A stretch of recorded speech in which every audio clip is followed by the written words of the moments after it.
The world's global temperature plummets by 100 degrees Celsius and the Earth enters into an ice age era. Over a staggering 85% of the world's population die frozen. And after weeks of freezing, the world experiences a shutdown of all its infrastructure overnight. The protagonist of this story, Han Feng, is the only one able to sit at home with water and electricity, enjoying a glass of premium wine by the boiler. Neighbors in the homeowner housing complex residents chat group began to complain. In this extreme cold, people are sure to freeze to death. And even if they don't freeze, they'll starve. But Han Feng has stockpiled enough supplies to last him 10 lifetimes before the apocalypse arrived. And this was all possible because Han Feng died and had been reborn 17 days before the apocalypse. At this moment, a reporter on the news warns everyone to stay inside as the temperature continued to drop with no signs of stopping. But everyone shouldn't give up hope because the government hasn't forgotten about them. As long as they unite and stand together, they will overcome this crisis. This news was cut off mid-speech as a plane freezes in mid-air and crashes right into the unfortunate reporter, killing him instantly. And the entire ordeal was broadcast on any television still working. Meanwhile, inside a building stocked with rations and almost frozen foods, someone with silent footsteps was creeping around with a bloody iron bat. The person was the tenant of the apartment, Han Feng. Suddenly, a female voice calls his name from outside his apartment. So as Han Feng peeps through the hole in his door, he was surprised to see his school friend and crush, Lee Hyona, a young blonde baddie with a 38D melons and crazy curves that could render any man into having salacious thoughts. And her current victim was Han Feng. Hyona was shivering in the cold, tears in her eyes, knocking on Han Feng's door. Han Feng, blushing profusely, immediately opens his door. It's already deadly cold, so as Han Feng asks what Hyona was doing at his place, he also tells her to come inside, reminding her that it was dangerous and freezing outside. However, upon entering midway, Hyona suddenly grabbed the door and kissed Han Feng on the mouth. Han Feng was in a daze, and before he could understand what was going on, Hyona started playing with her tongue, then continued to suck Han Feng dry with her mouth. This continued for quite a few minutes. However, as soon as the deed was done, a bewildered Han Feng, wiping his drool from his mouth, questioned what's gotten into Hyona. She kissed him the second he opened the door. Hyona, with a seductive tone, whispered that she realized Han Feng was the only one she loved all along, and that act just now was the declaration of her love. You're the only one I'm supposed to be with. And as the saying goes, it takes a near-death experience like this crisis to see a person's true colors, to see who they really are. Someone who would be there for you no matter what. Hyona said this in a hopeful and seductive voice, rendering Han Feng speechless at those words. He couldn't believe his goddess was finally noticing him as more than just a loser. He was so shocked that he just stood there, frozen on the spot and not responding. Seeing this, Hyona gently grabbed Han Feng's hand and placed it on her 38D bouncy melons, then whispered in Han Feng's ear, telling him that if he didn't believe her, he should feel her heartbeat. Also, she continued that she was willing to do anything. And I mean anything that Han Feng wanted. Anything? This sudden revelation shook Han Feng's world. His heart was beating faster than his brain could comprehend what was happening. Is this really happening, or is it all a dream? As Han Feng was lost in his thoughts, Hyona decided to make the first move herself. So with her hand seductively placed on Han Feng's ass, her leg was also placed in between his legs as well. Hyona then started to slowly rub Han Feng's hot iron rod, over and over again. At that moment, Han Feng started to vibrate like an old tractor's engine. His heart felt like it was about to explode at any given second. He finally replied that Hyona had no idea how much her words meant to him. And as he tried to continue, Hyona gently grabbed his face, whispering and insisting he needn't say anything. She knows and understands his true feelings for her. And now, Han Feng knows hers as well. She requested Han Feng to close his eyes because she had a gift for him. As soon as Han Feng did, someone grabbed the door, and with all the might the person could muster, he smashed Han Feng's head. Blood splattered everywhere. And as blood continued to gush out from Han Feng's head, Hyona and her real boyfriend checked out the supplies Han Feng had in his apartment. Meanwhile, Han Feng, lying on the deadly cold floor, started to go numb. He was unable to move his arms, his entire body, and slowly his vision became blurry. He couldn't believe this was the gift Hyona was referring to. I mean, how the fuck is this a gift? And to make matters even worse, Hyona and her boyfriend decided to get all nasty right in front of him. This was the reward Hyona was going to receive for her Oscar-worthy performance earlier. Her boyfriend said. Han Feng couldn't believe what he was seeing. To him, they were like devils. Han Feng swore that if there was a next life, He will never be a bootlicker again. Then, suddenly, something strange happened. Through the darkness, Han Feng saw a flicker of light ahead of him, and somehow he was being pulled towards it. As he got closer, the light began to shine brighter and brighter. Han Feng felt its warmth too. He extended his hand, reaching for it.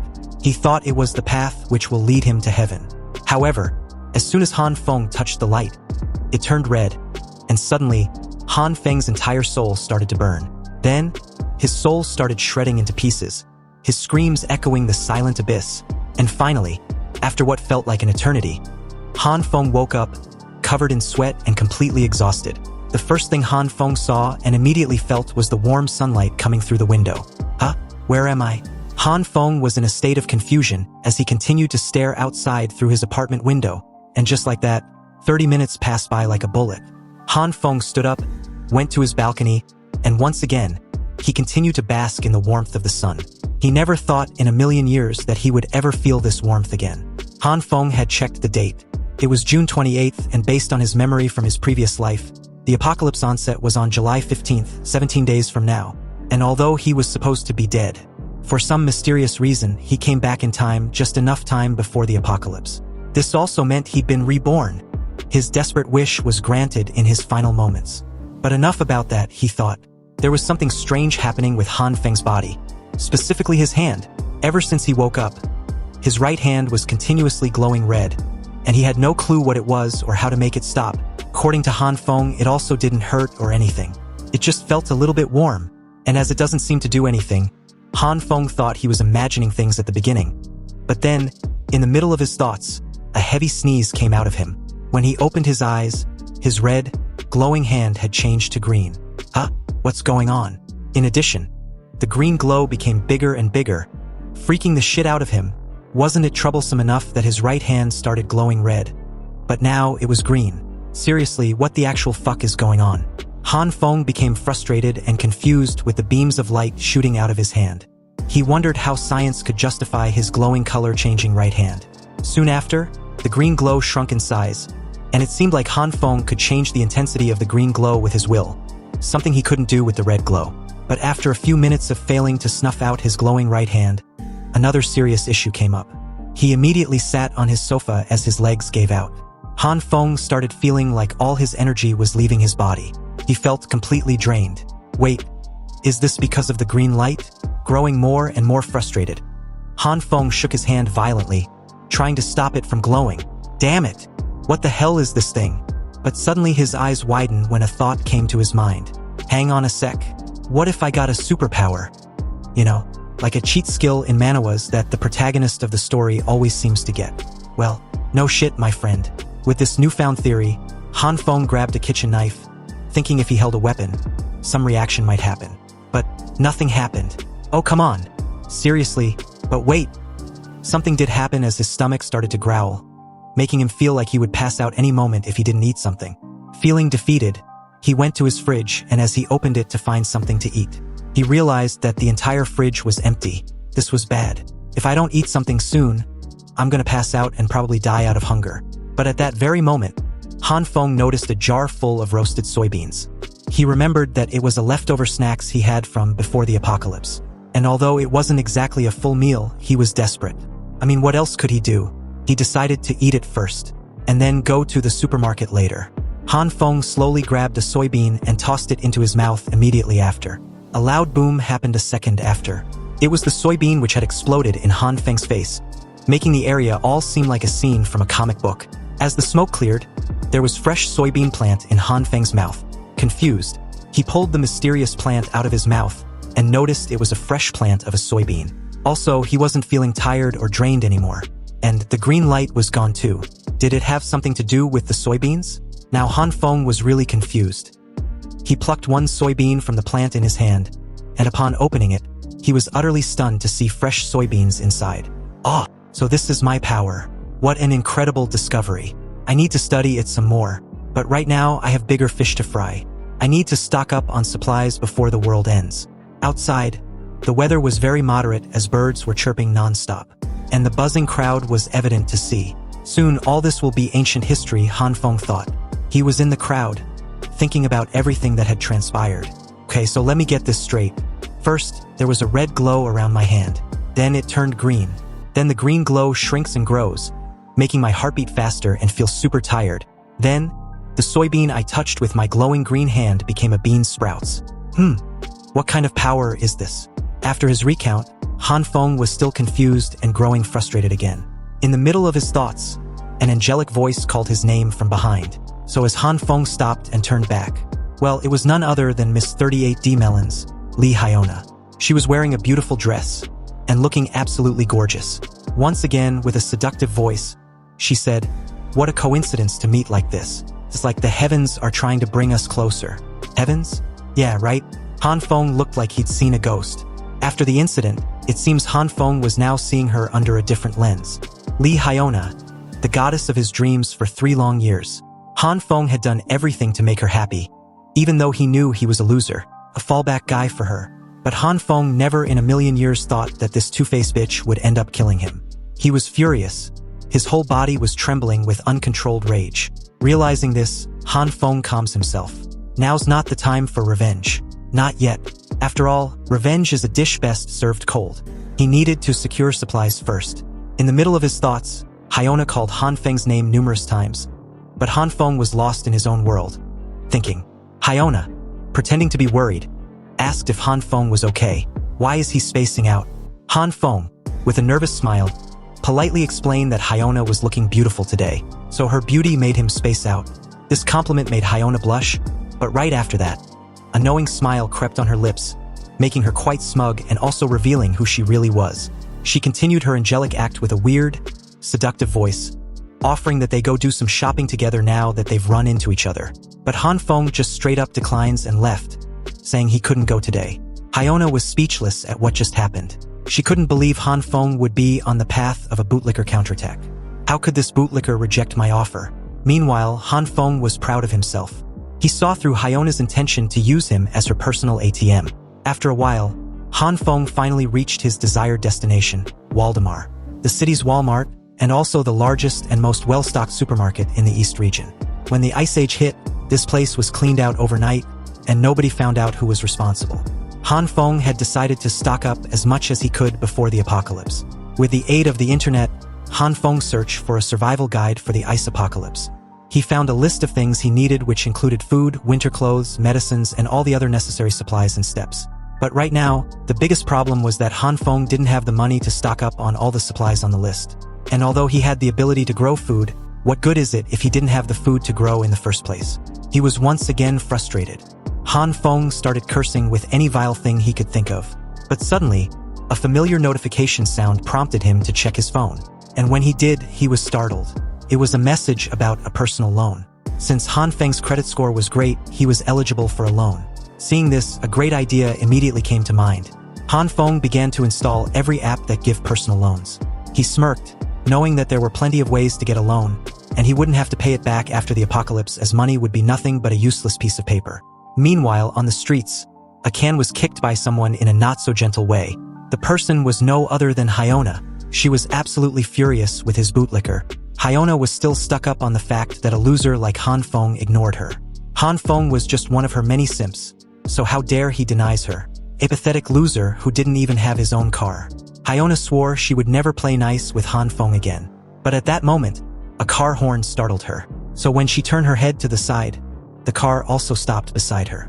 As the SUV's window lowered, Hyona was surprised to see Han Feng inside. He even waved at her. Dumbfounded, Hyona couldn't believe her eyes. She questioned if the SUV belongs to Han Feng. Yeah, I just got it, Han Feng said with a smile. He then continued that his dad had been killing it in his business in the US, so he wired him some money a few hours ago. He also just dropped his dad off at the airport. Hyona was still processing all this. After realizing Han Feng was a great human wallet to have, Hyona's entire personality did a 180. She immediately got all emotional and sentimental, crying and apologizing, saying she was really sorry for asking Han Feng to go shopping with her that morning, when he was going to pick up his dad from the airport. Hyona then made a cute and sorrowful face as she wipes off her fake tears. She played the victim card, saying Han Feng was really cold towards her, that she thought maybe he was ditching her, his best friend. Silly girl. Han Feng's entire demeanor changed when he said this. He was more confident and seductive. He gently grabbed Hyona's waist, pulled her close, and while holding her chin delicately, he said, "Why would I ever ditch you? Hyona, you're the most important person in the world to me." Again, that mischievous, knowing smile crept on her lips once more, showing her true nature. Then, the Oscar-worthy performance was once more on display. Hyona pretended to be all shy, then cast her gaze on the ground and said that Han Feng was also very special to her. Hyona then proceeds to ask, why don't they go watch a movie and have dinner together at a high-end restaurant? Hyona lifts her head up and asks what Han Feng thought about her suggestion. However, to her surprise, Han Feng was already gone. Huh? Where did he go? The noise behind her made her turn back, and when she did, Han Feng was assembling all the supplies in the back of his SUV. He explained that he still had to carry all the stuff upstairs, so he can't today. He was obviously busy. Even though Hyona was furious hearing this, she politely asked, "Why did you buy so much stuff? What's inside the boxes?" Han Feng casually explains that they were nothing special, just some stuff he likes. That's all. Then, feigning excitement, Han Feng said he also got a special gift for Hyona, and once he's less busy, they will meet up. This made Hyona extremely happy, so as she turned to leave, she made mention that she was really looking forward to the gift. Hyona also said that she was heading home. Hearing this, Han Feng nonchalantly replied that she better do just that. With her back turned, Hyona reverted to her true self, pleased. She was quite satisfied with herself, thinking she'd nailed it and got a great wallet at her disposal. On the other hand, Han Feng stole a cold glance from behind him, thinking he couldn't let Hyona find out about his little stockpiling. It's his ticket to surviving the apocalypse, after all. Han Feng couldn't wait to turn Hyona's world into a living nightmare when the apocalypse hits. She and the guy that helped in killing him. Han Feng's expression turned sinister, like that of a grim reaper. He was actually starting to look forward to the apocalypse. The days rolled by and just like that, bam! July 15th, the day the apocalypse arrives. But before that there was heavy snow first. Then, the temperature eventually plummets to minus 20 degrees Celsius. Over the next month, the temperature will continue to drop gradually, reaching a new low of minus 70 degrees Celsius. By that time, the world will be encased in ice and snow, making it impossible to go outside. That's why Han Feng had to prepare before that very day. He needs to stock up on enough food supplies, but he couldn't let his neighbors suspect his sudden hoarding. So Han Feng had his packages sealed in hazardous boxes, and the sensitive supplies like medical supplies are moved by Han Feng at night when no one's around. So with those issues sorted, the next issue was electricity. After the apocalypse hits, the power grid will be extremely unstable. So Han Feng got a generator and enough fuel to keep it running for at least a year. Also, the heating system will stop when the apocalypse hit, so Han Feng modified his house for independent heating, and also reinforced his doors and windows while he was at it. He also dedicated an entire room for storing his supplies too. By the time he finished getting everything ready, it was already July 14th, and the beginning of the apocalypse was the very next day. Finally, it was time for the main event, and thus, discovering the mystery behind how his power works. Han Feng knew that to survive in the upcoming Ice Age apocalypse, relying solely on the supplies he'd accumulated won't be enough. He needed a long-term solution, and the key was to find out more about his power to manipulate plants. After all, it was his last hope. Han Feng had cooked the soybeans he grew and decided to eat them to check if they were edible. Staring nervously at his spoon full of cooked soybeans, Han Feng was hesitant, and rightfully so. He had no clue what to expect if he eats it, but Han Feng knew that if he didn't try, he would never know.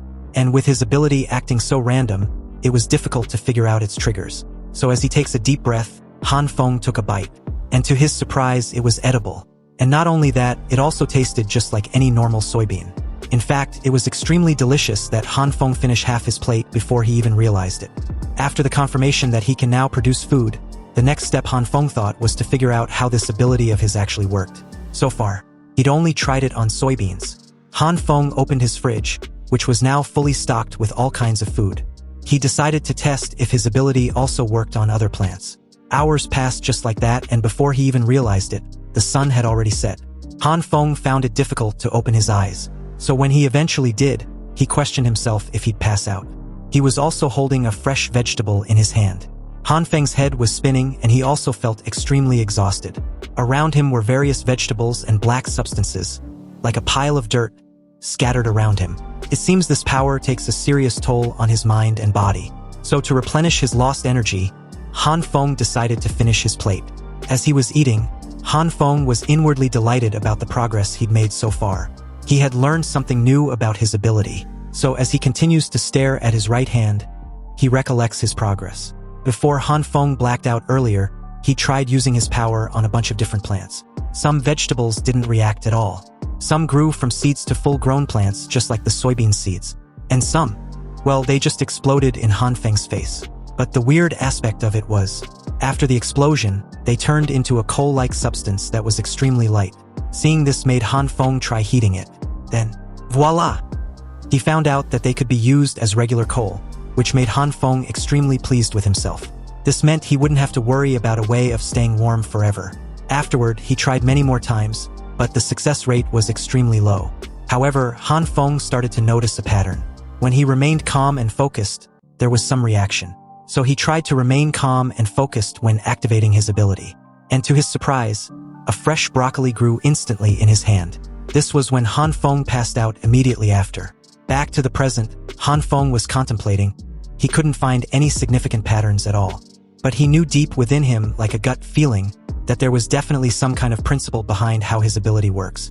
Having some understanding of the activating conditions, Han Feng placed the fresh broccoli on his table and sat in the lotus position trying to meditate.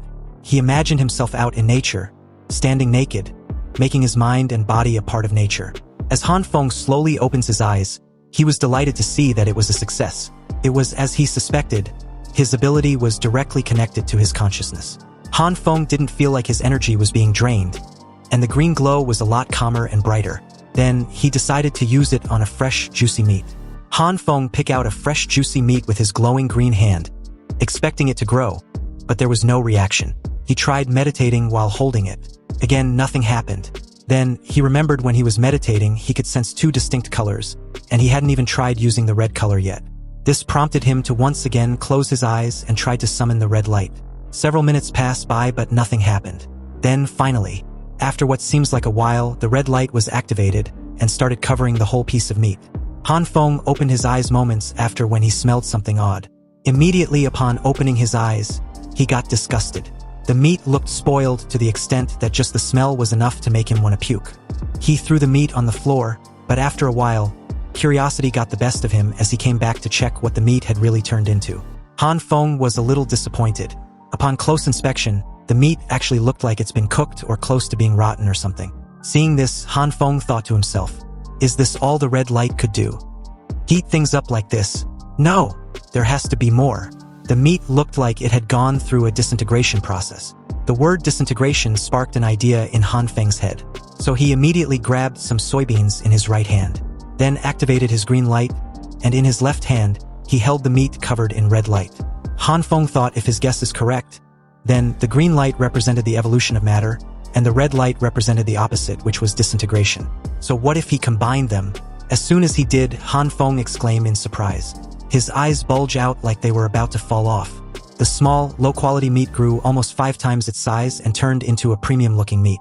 Dumbfounded, Han Feng was confused about what just happened. He had casually merged both light, not knowing the result would be like this. Also, the soybean in his left hand was gone.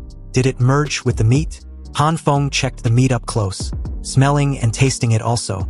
But the meat looked, felt, and smelled exactly like a real meat, and was even somehow fresher, like a premium meat. Beaming with excitement, Han Feng decided to try this one more time, but ended up ruining all the meat, which made him beat the floor over and over again in frustration. Having enough, Han Feng thought he will just have to figure it out later. He stared at his glowing hands and thought his day was really productive as he figured out a bit about his abilities. He knew that if he mastered his power, he could become the only man standing at the pinnacle of the imminent apocalyptic world. But just as he was daydreaming, another thought came to mind that froze him on the spot. Han Feng had forgot about weapons. Han Feng immediately packed all the food back into a box. But in the middle of his packing, it started to snow outside. It is here, Han Feng thought. It was finally happening. The apocalypse had started. It was really happening. After that, Han Feng, wearing warm clothes, was walking on the streets, deep in thoughts. In just a few hours, the entire streets were being covered with snow. Han Feng knew the temperature will drop to below 45 within the week. Everyone around him were enjoying the snow, not knowing how disastrous it would become later on. However, Han Feng wasn't bothered about such matter. He needed a gun. And although buying a gun was illegal, Han Feng couldn't even buy one if he tried. He didn't exactly have any connections to get one. Just then, a sharp voice pierced Han Feng's ears. The source of the voice belonged to a young man with an exaggerated fashion style, acting all high and mighty, with no actual work to do. He is always roaming the streets, aimlessly. Everyone knew him as Homeless Joe. But his real name is Li Zi, and the people around him calls him Brother Li. Li Zi lives in the same neighborhood as Han Feng. Li Zi is reputed to be in charge of big construction projects and seems to know everyone around, but the truth is, he doesn't have a proper job. Also, he always claims and acts like he's busy.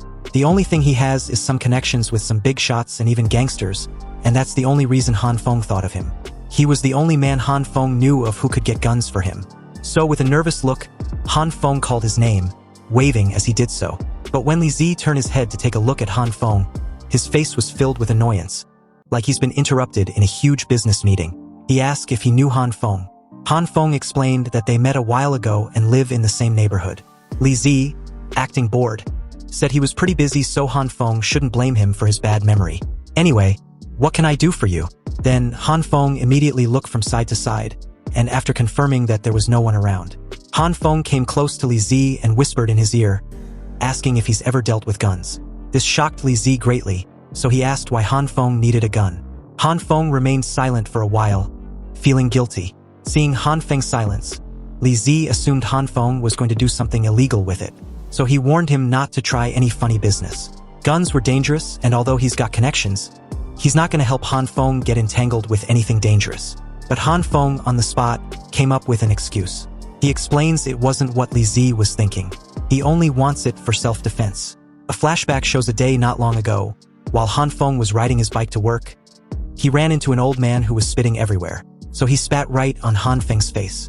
Han Feng confronted the old man, insisting he apologize, but the man spat on his face again. This made Han Feng furious, so he gave him a good beating. As the old man left, he said he'd get back at Han Feng. And sure enough, the very next day, the same old man came up with his gang and fucked Han Feng up. Still, to this day, whenever they see Han Feng, a good beating soon followed. Han Feng's life became a living hell. He'd never been so humiliated, so that's why he needed the gun for self-defense. Seeing Li Zi becoming all worked up and angry surprised Han Feng.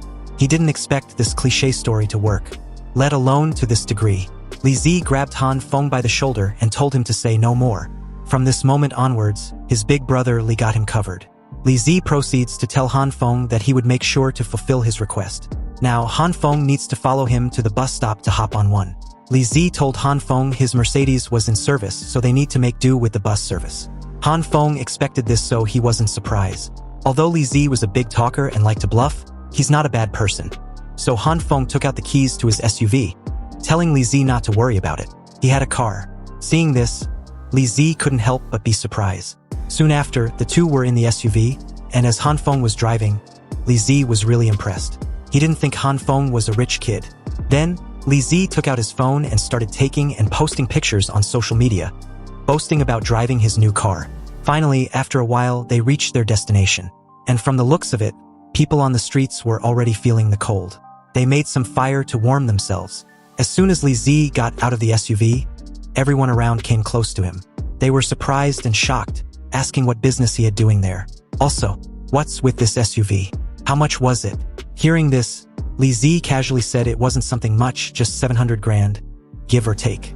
Meanwhile, Han Feng was speechless hearing this. He thought that it was bold for Li Zi to tell everyone that he owned a car right in front of the actual owner.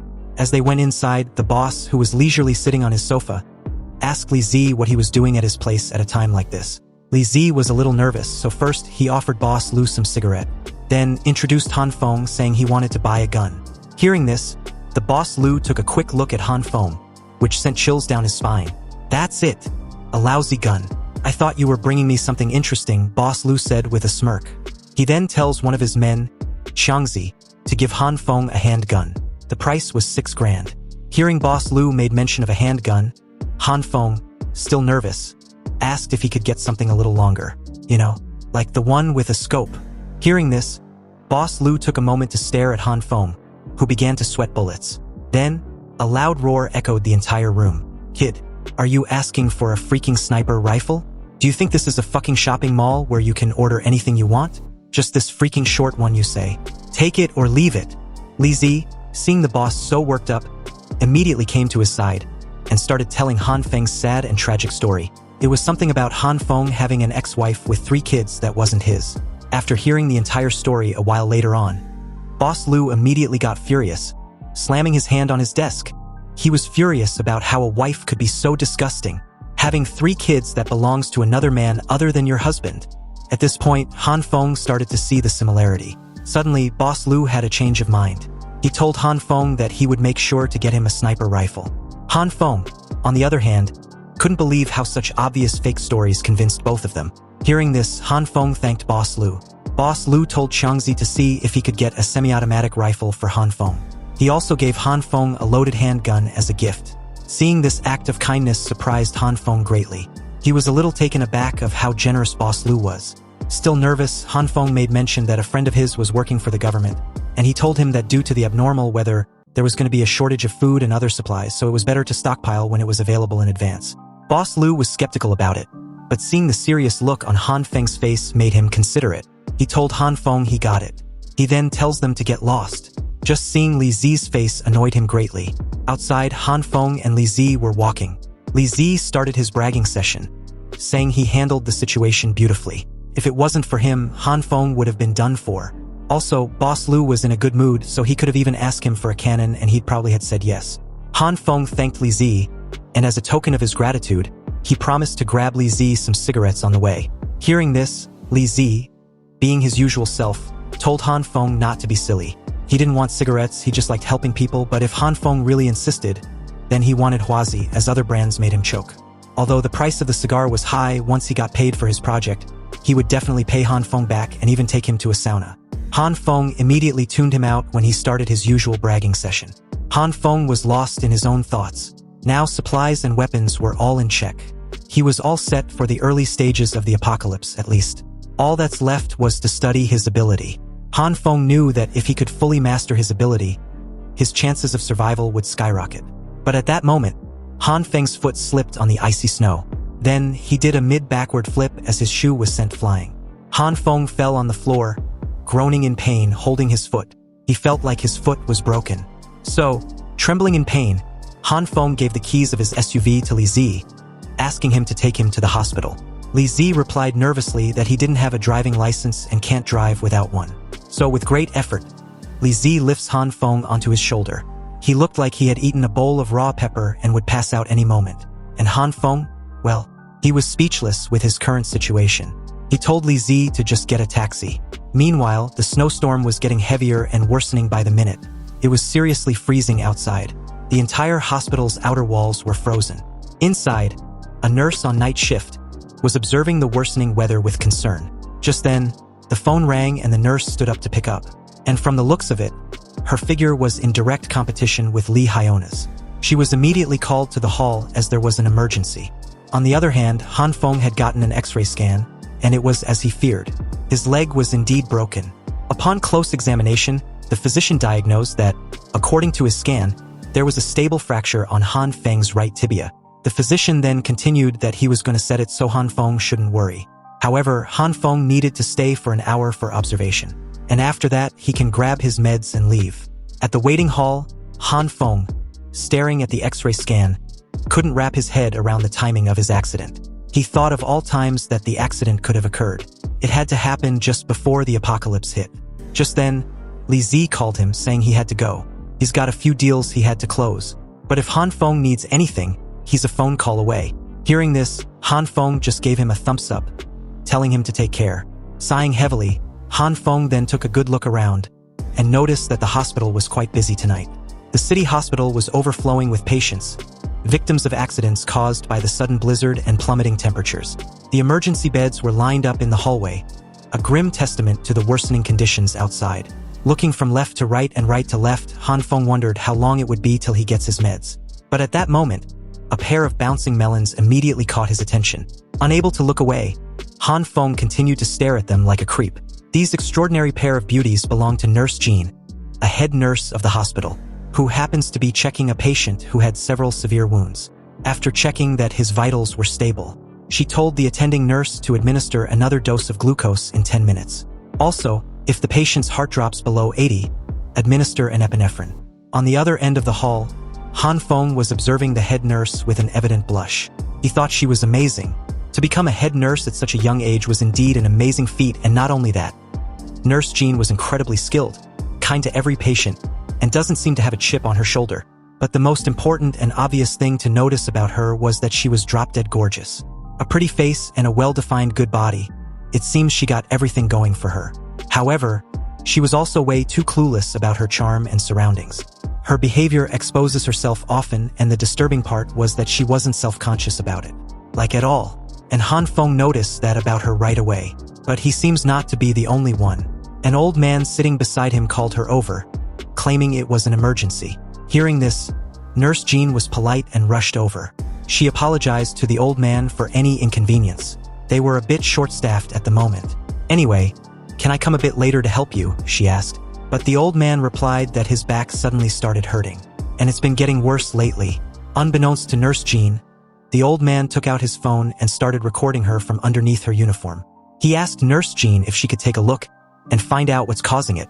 But the clueless head nurse apologized again, saying they'll need to get an X-ray to be sure of the cause. Just like all perverts, the old geezer insisted the nurse took a look anyway. He reached out his hand and forcefully grabbed the waist of the head nurse.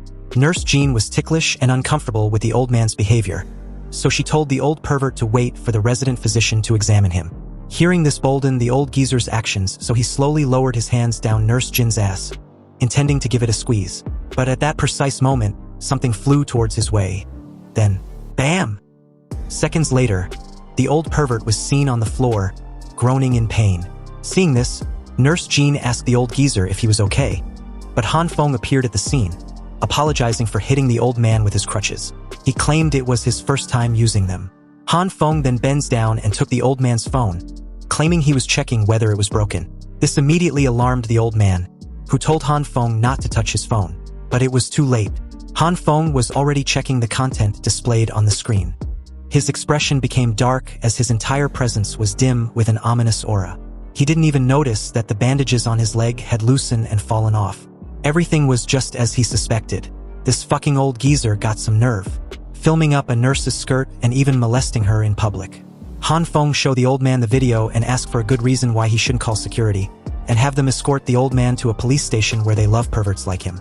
Han Feng told the old man to scram, and he shouldn't dream of getting his phone back. Also, the next time Han Feng sees his creepy face, everything he did was going straight to the internet. Hearing all this, the old man could do nothing but grit his teeth in frustration.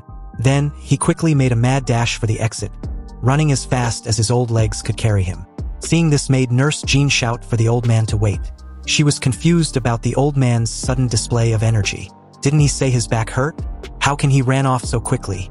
Hearing this, Han Feng was utterly speechless, his mouth wide open highlighting what he was witnessing. He couldn't believe it. There couldn't be people this naive in the world, could it? Han Feng showed Nurse Zhan the evidence for the old man's sudden actions. Nurse Zhan was genuinely shocked. She wondered how she didn't notice anything. Han Feng gave Nurse Zhan the phone, telling her to decide whether she wants to wipe the evidence or call the cops, whichever makes her feel better. However, she should be more careful from this day forth so perverts like the old geezer don't take advantage of her. Hearing this, Nurse Zhan gave her usual radiant smile, thanking Han Feng. Also, she'd been meaning to ask Han Feng about the issue with his leg. Isn't your ankle injured? The way the question was asked sent a chill down Han Feng's spine. And as he remembered he had a broken leg, all the pain that was masked by his urge to protect Nurse Zhan came flooding in like a broken pipe. Seconds after, Han Feng's screams could be heard across the hall. Nurse Zhan had expertly rebandaged Han Feng's leg. And still with that radiant smile, she asked Han Feng if it still hurt. No, not at all. Han Feng thanked her. So with vigor, Nurse Zhan assured Han Feng that she'll never let such bad people get away with such behavior anymore. Hearing this, Han Feng just tells her to be more aware of her surroundings and she will be fine. And to put it to a check, he lifted his injured leg to have a feel of those divine melons. And to his horror, Nurse Zhan was not aware at all. Not even a little bit. I mean, didn't she just say she will be more attuned to her surroundings? But at that moment, another nurse called for her. Nurse Zhan was needed elsewhere, so as she got up to leave, she reminded Han Feng not to forget to come back in a week's time to get his ankle checked. A week's time, huh? I guess I won't be seeing her again. Han Feng thought of this as he got up, grabbed his crutches and left the hospital scene. The very next day, the snowstorm got even worse than before. It was becoming more and more difficult to even take a walk outside. Every channel was interrupted with an urgent news. It was announced that all regions in the country was experiencing the same icy weather, and other countries worldwide was no different. However, experts and specialists from 46 other countries have all gathered at UN to discuss the weather's anomaly. But one thing was certain, according to their experts, the snowstorm won't last long. So everyone should follow the guidelines issued by the government and refrain from hoarding supplies and spreading rumors. However, Han Feng, enjoying a glass of premium wine in his apartment while listening to the government's bullshit, thought it was typical for them to do so to keep their citizens from panicking. If Han Feng hadn't been reborn, he would have also believed in the pile of shit they were spouting. Anyway, he was prepared this time around. His supplies were fully stocked, and his house was reinforced to withstand almost any form of break-in and has its own heating system. He needn't worry about his survival for a long while. At that moment, a ding sound brought Han Feng from his reverie, and as he checked his chat group for the housing complex residents of his building, almost everyone was delighted with the current situation the world was facing. They were glad to be lazing around without going to school or work. However, one message got Han Feng's attention. Someone with the chat name of Mysterious Person had announced that the Ice Age apocalypse was about to begin. Han Feng, with a surprised look, questioned himself how the person knew about the apocalypse. It looks like Han Feng needs to be mindful of this mysterious person. Reading through the comments, the property management team was under constant pressure from the tenants to go shovel the snow outside. And although it was minus 20 degrees outside, the tenants didn't care and wanted to take their cars to the supermarket to get supplies. Inside a 3D version of the group chat, there was uproar. Everyone was arguing about procuring supplies since they didn't know when the weather will revert to normal. The tenants are protesting for the property managers to show themselves. They demanded an explanation as to why they haven't shoveled the snow outside the apartment complex. Seeing the angry mob, the management team apologized, saying there wasn't anything they could really do in this snowstorm. However, the tenants still didn't care. What's the point of paying them if they couldn't handle such a small matter? If the property managers couldn't help them, then they demanded a refund on the fees that they had been paying them until now. Among the crowd was Han Feng, who scoffs at the absurdity of the situation. He knows that this crisis was beyond the control of humans, so the current argument was completely meaningless. One of the residents steps up and tries to calm everyone down. He states that the snowstorm was so heavy that even if the property managers try to clear the snow by themselves, it will just be covered again in a few hours. He then suggests that they all work together to clear the snow. If they had done that instead of fighting, they would have been able to go out long ago. After all, the property managers were humans just like everyone present. There was really nothing they could do in this kind of disaster. He then questions if everyone was just taking their frustration out on them. Hearing this, some of the residents question why they were the ones being lectured. Why was the person speaking on behalf of the property management team? Was he the owner? They have been paying the property managers for such situations like this, so why should they waste their energy helping? However, Glasses Man replied that he wasn't speaking on behalf of the property management team. He was speaking objectively and realistically. Besides, driving a car to the supermarket was impossible. And even if they do manage to clear the roads in their neighborhood, who could guarantee that the roads outside were also cleared? Hearing this, the angry tenants asked Glasses Man what they should do then. Upon hearing this, Glasses Man was delighted. So he proceeds to suggest that they walk to the supermarket. If everyone present agrees, he will personally go outside with the property management team to clear a footpath for everyone. It was in that moment that Han Feng seemed to have some recollection of Glasses Man. His name was Zhang, and if Han Feng remembers correctly, in his previous life, Zhang was a very lively person, and that's it. That's all he remembers. Seriously. But at that moment, another user cuts in, saying the matter at hand wasn't complicated, so why was everyone making it such a drag? Those who want to go outside should just clear the roads, and the ones who aren't should just shut their bitch ass up. Fighting for half a day just to clear some snow was very annoying. His disinterested attitude on the matter was evident to see, so he immediately logged out as quickly as he logged in, leaving everyone speechless. As brief silence ensues, another user commented that he will also head outside to help. He wants the roads cleared quickly because he needed to help his good brother down the streets to discuss business worth millions. Han Feng immediately knew who the person was. After all, there was only one person who spoke in such a manner. Li Zi. Following Li Zi's volunteering service was a few others who also agreed to go shovel snow outside. Just as the discussion was nearing its end, Another user stole the spotlight. Raising her hand as well, she also wanted to shovel snow outside, but added she might be physically weak compared to everyone. Also, she had had a flu for the past 2 days, but brother Zhang had set an example, so she was willing to help however she can. Han Feng, knowing firsthand the cunningness of the user, wondered if she really intended on going in the first place. Hearing that Hyona was willing to go do shoveling, all of her simps hopped in as well, saying that they are willing to cooperate. They were so many abled men, so how can they let their goddess shovel snow? She should just stay home, rest well, and recuperate. Hyona thanked everyone for their concern. Since they were insisting, she will have to trouble everyone and do what she had been told. Han Feng logged off, irritated by the bitch's acting. He can't help but admit that Hyona is really good at catching people's heart. Even he was a victim of her act once upon a time. And speaking of the devil, Li Hyona messaged Han Feng at that moment, asking what he has been up to lately. She also made mention that Han Feng promised her that he would contact her, so she's been waiting. Hyona then asks Han Feng a favor to go get her some supplies, then proceeds to send him a seductive selfie, wearing too little, despite the cold. Han Feng noticed this. After all, it was Hyona's usual tactics to get her bootlickers to do her bidding.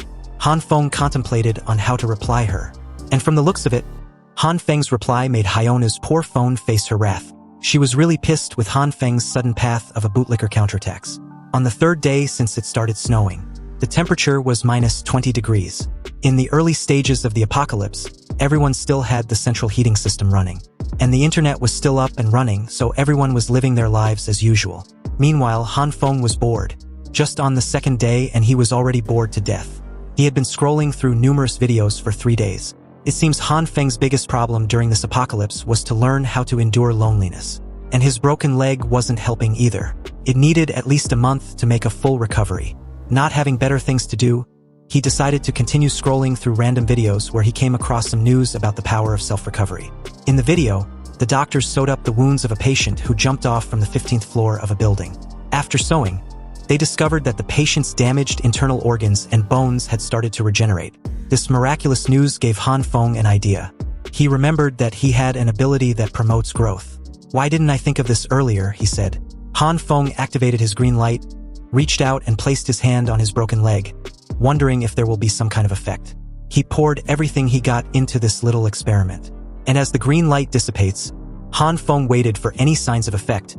But nothing, absolutely nothing occurred. Seeing this, he laid comfortably on his sofa feeling a bit disappointed. He thought that the green light would be able to help him recover his injury faster. Suddenly, drowsiness hits him hard, and after a single yawn, Han Feng was out cold. In his sea of consciousness, he dreams. He was wearing some tribal outfit while riding a mountain goat. And from what it seems, he was also traveling with these herd of goats. Among the herd, there were some that even flew. Han Feng continued to ride the wild goat like a madman, and even smacked its ass with a whip, then yelling and laughing as the goat sped up. Behind him was the herd as they also picked up the pace directly on the ground and in the air. So as the smacking continued, the goat Han Feng was riding was clearly displeased, and in the next moment, it tossed Han Feng off, sending him flying and crashing to the ground with a bam and a crackling sound. On the ground, he had hit his ankle and was now in severe pain. Han Feng felt like his ankle was broken, and as he groans and shakes uncontrollably in pain, unable to move, the goat slowly came to Han Feng's side upon seeing him in pain, and started licking his wounded ankle. Although Han Feng felt disgusted with the goat's actions, he patted the goat's head anyway as a form of a thank you. But this, however, once again, annoyed the goat. Its irritation clearly evident on its face as it stares at Han Feng with an annoyed look. It then extended its tongue several meters long and wrapped it around Han Feng's leg. And as it raised the injured leg in the air, spreading Han Feng's legs wide open in the process, Han Feng screamed in shock. Seconds later, the wrapped tongue of the goat started to glow green, and as its saliva dripped all around Han Feng's leg, he began to feel a familiar sensation. Then, a loud scream echoed the entire apartment as Han Feng woke up from his hideous dream. Breathing heavily, Han Feng was also covered in sweat like he'd ran a marathon. He thought to himself, what was with this weird-ass messy dream? And why the hell was I hanging around with goats of all things? Also, what was it planning to do to me? At that moment, Han Feng's eyes widened as he felt the familiar sensation again. The same sensation he experienced at the end of his dream. And as his attention shifted toward his broken ankle, he saw that his leg was covered in the green flame. Still in shock, Han Feng slowly, little by little, removed his bandages. And when he was done, he couldn't believe what he was seeing and feeling. His leg didn't hurt anymore, not even a little bit. It had completely healed in just a few hours. So, with this groundbreaking discovery, Han Feng, beaming with curiosity, pondered if the green light actually helped with his self-recovery while he was asleep. Deciding to test it out some more, Han Feng grabbed a kitchen knife, and as he stares nervously at his finger, he began to tremble uncontrollably in fear. But he also knew that, in order to survive in this apocalypse, he needed to find out more about his ability ASAP. So taking a deep breath, Han Feng brought the kitchen knife close to his finger. Then, closing his eyes in a half-assed manner, he made a small cut on his finger. Blood immediately started to ooze out in an uncontrolled manner. However, in the next moment, the green light summoned by Han Feng engulfed his entire hand. Then, soon after, a smirk crept on Han Feng's lips, and from this scene, it seems Han Feng's initial speculations were correct. And although he hadn't fully understood his ability, this was a correct step in the right direction. Meanwhile, outside the apartment complex, some of the residents were shoveling the snow, while others also tried removing a massive broken tree that used to be in front of the apartment building. Here, the face of Glasses Man, Zhang, was finally revealed. Similar to his 3D animated version, Zhang Shueo had his usual bright smile, and he seems to be a young man, right about Han Feng's age as well. Zhang, who had calmed the situation earlier in the 3D animated chat room, thanked everyone for their hard work. He also apologized in a polite manner to an old man named Lu Guangyao, but everyone knows him as Uncle Lu. Glasses Man told Uncle Lu that despite his old age, he came out to work in this heavy snow. Hearing this, Uncle Lu just casually laughed it off, saying he didn't do much. He pointed at the two young men beside him, the Zhan brothers, and continued that they did pretty much all the work. The Zhan brothers, Zhan Qinwen and Zhan Qinwu, who were shivering in the cold, smiled in a confident and shy manner respectively. They also laughed off the praise, saying it was their duty to help the elderly in these hard times. At this point, it seems pretty obvious that they were twins. Just then, a loud bam sounded, startling the two. So as they turned to the side, they noticed that someone in a pink dress had slipped and fallen. The Zhan brothers came to her aid. The confident brother of the two, Zhan Qinwen, extended his hand, asking if the girl in question was all right.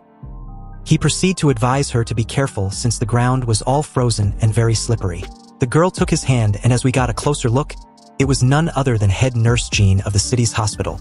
She was wearing a hot pink coat with a matching earmuffs. So, with a polite tone and a warm smile, she thanked the Zhan brothers for their help and advice. Zhan Qinwen replied that they were going to clear the main path first, so if Nurse Zhan needed any help, she could call them and they would come running. Nurse Zhan, known by everyone by the name Zhan Jian, thanked them again, replying that she could handle the rest by herself. On the other hand, Glasses Man was still chatting with Uncle Lu. He said the snow was gradually getting heavier, so they would have to be quick when purchasing supplies later. Hearing this, Uncle Lu agreed. Uncle Lu, while smoking his cigarette with a serious expression, whispered that their discussion had reminded him of something. Seeing his serious look, Zhang asked what it might be, and Uncle Lu, whose expression now was that of a nervous person, just casually said it was nothing significant. He proceeded to say that he had heard for the past few days, an owner in their neighborhood had been bringing supplies on a small truck like he was moving houses, and that was a little suspicious to him. Glasses Man laughingly questioned Uncle Lu. Isn't that a common sight? Perhaps that person was just moving into their apartment complex or renovating his apartment. Hearing this, Uncle Lu said nothing for a brief moment. Then, while holding his cap, his face again became serious. He whispered that he saw gas tanks and a fireplace furnace being imported in the building. And according to him, it didn't seem normal for someone who was moving in, especially during that period, when the weather then was a stark contrast to the weather now, right? After taking a long drag, the old man said it was as if the person was preparing for winter, as if the person knew what was coming. At that precise moment, their intense discussion was interrupted by the Zhan brothers, who told Zhang and Uncle Lu that they had cleared the main path, and perhaps they should start moving out now. Uncle Lu thanked them for their hard work. However, at that moment, a creepy, scary-looking guy grabbed the brothers' shoulders, startling them. He made mention that everyone had gathered around and were talking about making preparations to get through the winter. It sounded interesting and he wanted in on it too. But before he could continue, a thick snowball hit him, hard, in the back of the head. The snowball was thrown by a woman named Lu Yen. She shouted at the guy, Wu Kuanyan, to stop slacking and come over to continue working. Hearing this annoyed Wu Kuanyan, who started to yell, complaining that he did all the work alone, while Lu Yen just watched from the sidelines and gave commands like she was a supervisor. Lu Yen raised her hand towards Wu Kuanyan's pointed finger and told him not to point his finger at someone while talking. It signified that someone had bad manners. And it seems the two were a couple and their arguments were a regular occurrence. Seeing this, the Zhan brothers silently slipped away from the chaos. Glasses Man, with his usual demeanor, told them to stop quarreling. The main path was cleared and they needed to hurry up to get supplies. Hearing this, head nurse Zhan shouted for everyone to get ready to head out to the supermarket to buy some supplies. The twin brothers also wanted to buy supplies for themselves and for their parents also. But Uncle Lu, with a casual smile, once again, asked Glasses Man what his thoughts were on the matter. Does he think that person knew about this ice storm and stocked up in advance? Glasses Man said nothing and continued to stare at his phone with a serious expression. And after what seems like forever, he laughingly replied that he wasn't overly concerned about it. It was a brief snowstorm after all, and would pass in a few days. When it does, everyone's lives and everything would soon return to normal. As of now, he believes what Uncle Lu said wasn't related to the current weather. Maintaining his bright smile, Zhang pushed up his glasses and continued that, even if they were to assume the snowstorm doesn't stop and would only worsen over time, and if someone in their neighborhood possessed a huge amount of resources, wasn't that a good thing? Uncle Lu, scratching the back of his head, started to laugh when he heard this. I suppose you're right. It's true that the young ones indeed use their brains more, he replied. After a while, the snowstorm seemed to have gotten a little bit worse. So everyone, including Glasses Man, had their umbrellas up. Glasses Man then told everyone to queue up and ready themselves to move out. They shouldn't push anyone.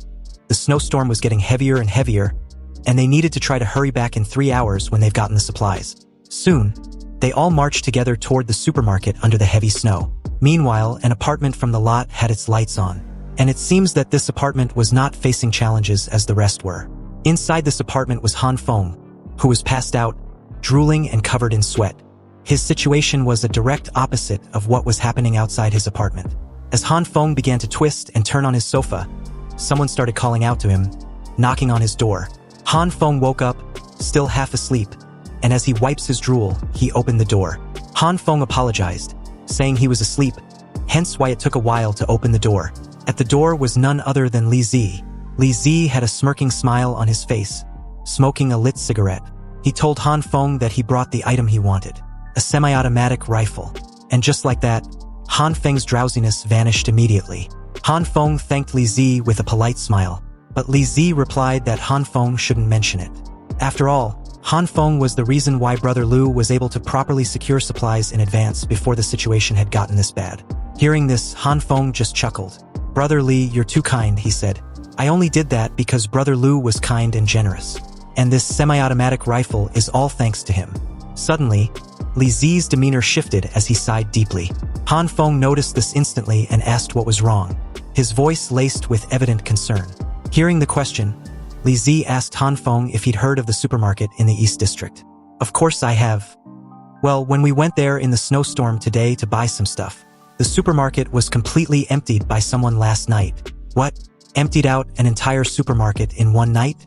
Shock washed over Han Feng as he shouted in disbelief. However, inwardly, he already knew this was destined to happen, exactly like it did in his previous life or similar to it. In his previous life, he heard the exact same thing and had his speculations, but with Li Zi's confirmation, this news was serious and shouldn't be taken lightly. So, as they parted ways, Li Zi casually told Han Feng that he was heading back to his apartment. However, Han Feng shouldn't forget to wear more clothes to stay warm. Of course, Brother Li, thanks for the advice, Han Feng replied, still lost in thought. Back inside the apartment, Han Feng shuts the door, not forgetting to lock it as well. Still in thoughts, Han Feng wondered who could be capable of secretly emptying out an entire supermarket overnight. How did they do it? He continued to ponder, trying to piece together the mystery. But the only thing that comes to mind were the comics and novels that he used to read back in the day. The ones about superhumans who could store things into another dimension and had the power to manipulate space. Han Feng had a gut feeling that it was more than just a regular theft. Could there really be someone with spatial abilities? Han Feng wondered silently. Just thinking about the possibility that there might be more humans other than him with superpowers really unsettled the shit out of him. So as Han Feng clenched his fist, glowing with green aura, he admitted to himself with determination. He needed to do more research on his ability. If there were really people like him out there, He needed to have some countermeasures as insurance at the very least. Han Feng thought of this as he sat on his sofa, reading through a book, his serious expression never leaving his face. Han Feng was resolved. With his current understanding, he needed to run more tests. Han Feng understands that his ability affects all kinds of food supplies, which increase their quantity or size. He needed a plan, a strategy. The pages of his book were filled with notes, sketches, and observations on different food items. Han Feng reflected, looking at the drawings of soybeans, broccoli, wheat, and even a slab of meat. His ability was undoubtedly unique, but the success rate was very low and mastering it was proving to be a challenge. On average, the soybeans' success rate in attempts were about 1/10. And when it comes to meat, on the other hand, well, Han Feng hadn't had any success in that aspect since his first try. Han Feng reached for a soybean and readied himself to test his power once more. And as his hand began to glow with a green light, he couldn't help but wonder why his exact situation was happening. Han Feng waited nervously as the soybean in his hand started to react when the green light continued to swirl around it. Then, seconds later, a volatile reaction occurred, ending in a burst of green energy. Han Feng, once again, failed. He was left holding a lump of the black hole substance from earlier. And judging from his reaction, it was evident that he was annoyed and frustrated. Barely able to control his emotions, Han Feng's shoulders slumps as he sighs heavily, calming himself. He wasn't going to let the weight of his repeated failures get the better of him. After all, he knew the failure rate was too high anyway, but he wasn't ready to give up. Han Feng crushed the black hole substance in his hand, determined to figure out how to use his ability properly that very night. No matter what. A while later, his table clock showed that it was almost midnight. However, Han Feng was still in his relentless pursuit, unwilling to rest until he achieved some semblance of success. Finally, after countless attempts, he managed to grow a fully grown, fresh soybean plant. Han Feng was shirtless, sweating profusely, clearly tired. He felt like he was dying. But all his efforts weren't for naught. He had finally gotten a little knack for using the green light, but at the cost of having a significant amount of his energy drained. Breathing heavily, Han Feng sat on his sofa, and in front of him was a pile of the black hole substance and 7 fully grown soybean plants, signifying his failure and success rate. With this, he'd made analysis on what he'd learned so far. Han Feng deduced that when using his green light, the energy wasn't constant. And every type of food has their own corresponding energy values. And it will result in a failure if its corresponding energy value is wrong. This illustration reminded Han Feng on something he'd seen with a similar model. An online virtual dancing game that was popular a decade ago. Han Feng started connecting the dots on how to apply this game logic to his energy control. He visualized energy arrows in the rhythm game style, each second needing the right amount of energy input. If the energy values were like the energy directional input arrows, then the energy inputs have to be correct for every second. And all Han Feng needed to do was pinpoint the critical points. Han Feng's hand glowed green as he focuses intensely to hit the perfect critical point. Shortly after, Han Feng channeled glowing green energy and nailed it perfectly. Perfect, Han Feng exclaims in excitement. In his hand was a healthy-looking plant. With his successful triumph, Han Feng moved on to the next experiment. Meat. Standing in the kitchen, a bowl full of some meat and another of soybeans was in front of him. Han Feng recalls his previous failures when it came to meat. Meats, they were different and significantly harder than vegetables. They also turn into a black liquid if they fail, and were extremely disgusting. However, he thought the principal theory shouldn't be that difficult. So as Han Feng stood there, shirtless, staring at a meat in one hand and a couple of soybeans in the other, he willed himself. First, he tried to grasp the energy value that meat requires. Han Feng then activate both the red and green light together with the meat and soybeans, thinking that the time needed would obviously be longer compared to vegetables. Han Feng picked his spot and decided to go all in, but immediately as he did, his face was completely covered with the black, disgusting liquid. That's right, the reaction had exploded in his face. So he tried again with a shorter time. Same results. Then, another one with an even shorter time than the one before. And again, he missed. He then chose his longest time yet. And you guessed it, another miss. Han Feng kept missing again and again and again. At this point, he was completely covered in the black liquid, fuming and shouting why it was so freaking difficult. On the other hand, his kitchen, which had become nasty with the black liquid everywhere, looked like a disaster zone. As silence ensues when Han Feng had calmed himself down, he took a moment to meditate amidst the chaos. He tried to center himself and his energy. And once again, Han Feng summoned the red and green light as he focused on channeling it into the meat and the soybean. The arrows flew around and the countdown started. Showing his intense concentration, Han Feng felt it. At that precise moment, he was sure it was the right time, so he went all in. The results was a success. Finally, Han Feng had done it. He had successfully managed to achieve his desired result with meat as well. All sweaty and out of breath, Han Feng wore a smug smile, extremely proud of himself. However, all his attempts had gotten the best of Han Feng as he collapsed on the kitchen floor with his big, fat, juicy meat lying beside him. He was drained and seconds away from passing out. His last thoughts were of how he'd finally found the synthesis method for meat.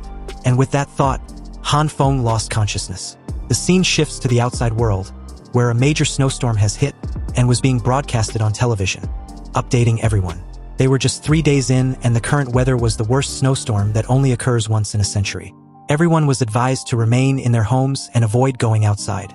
Also, to ensure standard basic living for everyone, defenses and measures had been taken for all locations in the country. This woke Han Feng up, who lazily laid on his sofa, tired. He leisurely listened to the news with pretty much no concern. The news continued that the disaster was widespread, and efforts were being made to combat it. All means of transportation, electricity, and network services were starting to break down. But everyone should be patient and stay home. At this moment, Han Feng sat up and stretched out his tired muscles, gearing up for another day indoor. He knew that everything would start collapsing on this moment forth, just as it did in his previous life. And the government would also continue to spread their horseshit over and over till all broadcasting ceased. Besides, with the chaos outside, staying home was the best option. Just then, Han Feng's phone dinged. It was the neighborhood group chat. Already bored, he decided to check it out. In the 3D animated chat group, people were quarreling intensively.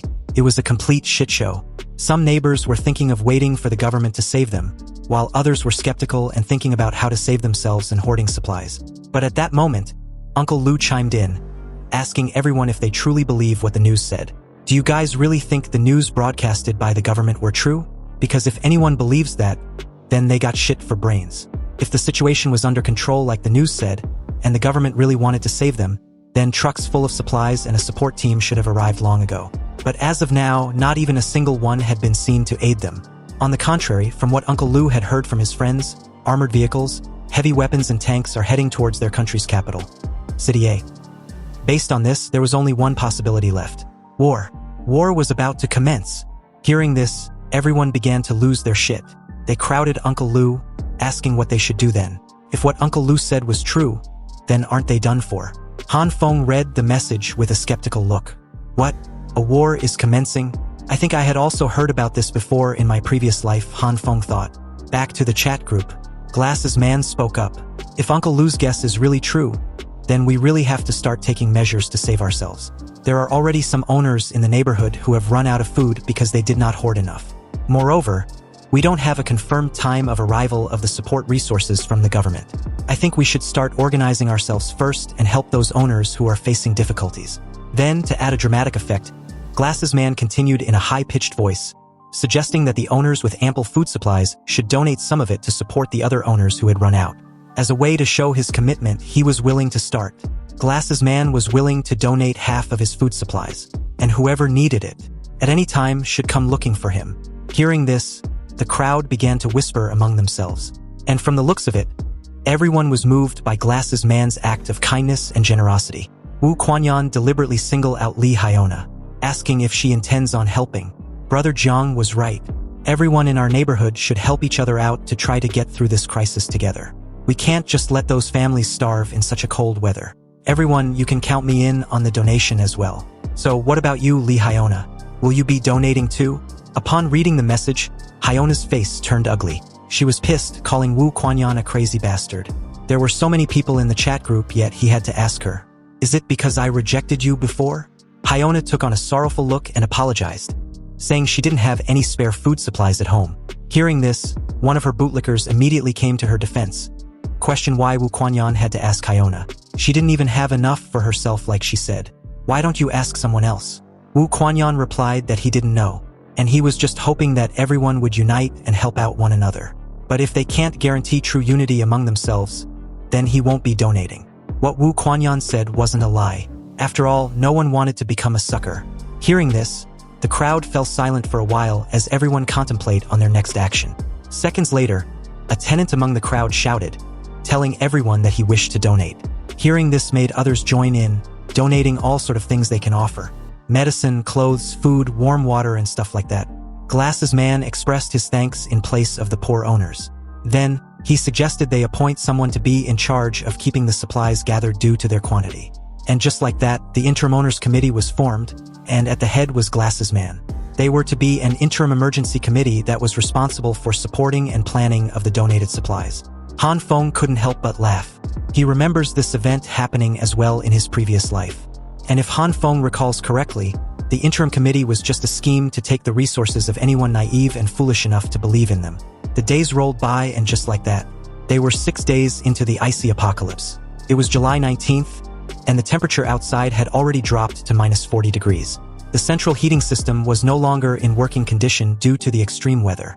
Everyone thought of ways to keep themselves warm and maintain their body temperature. It was the same as his previous life. And this was just the beginning because the situation will only continue to get worse. But all these did not affect Han Feng. His heating system had enough to last for years. Han Feng was playing a video game, and in front of him was various snacks and drinks. A glass of refreshing Coca-Cola and an enticing cake were even part. It was as if the world outside was just an illusion. Han Feng was engrossed in his game until his phone rang.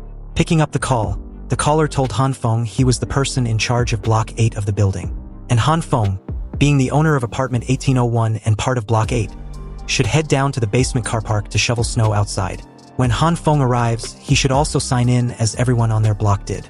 Han Feng listened while he leisurely enjoyed his drink. However, upon hearing that he had to shovel snow outside, he was instantly annoyed.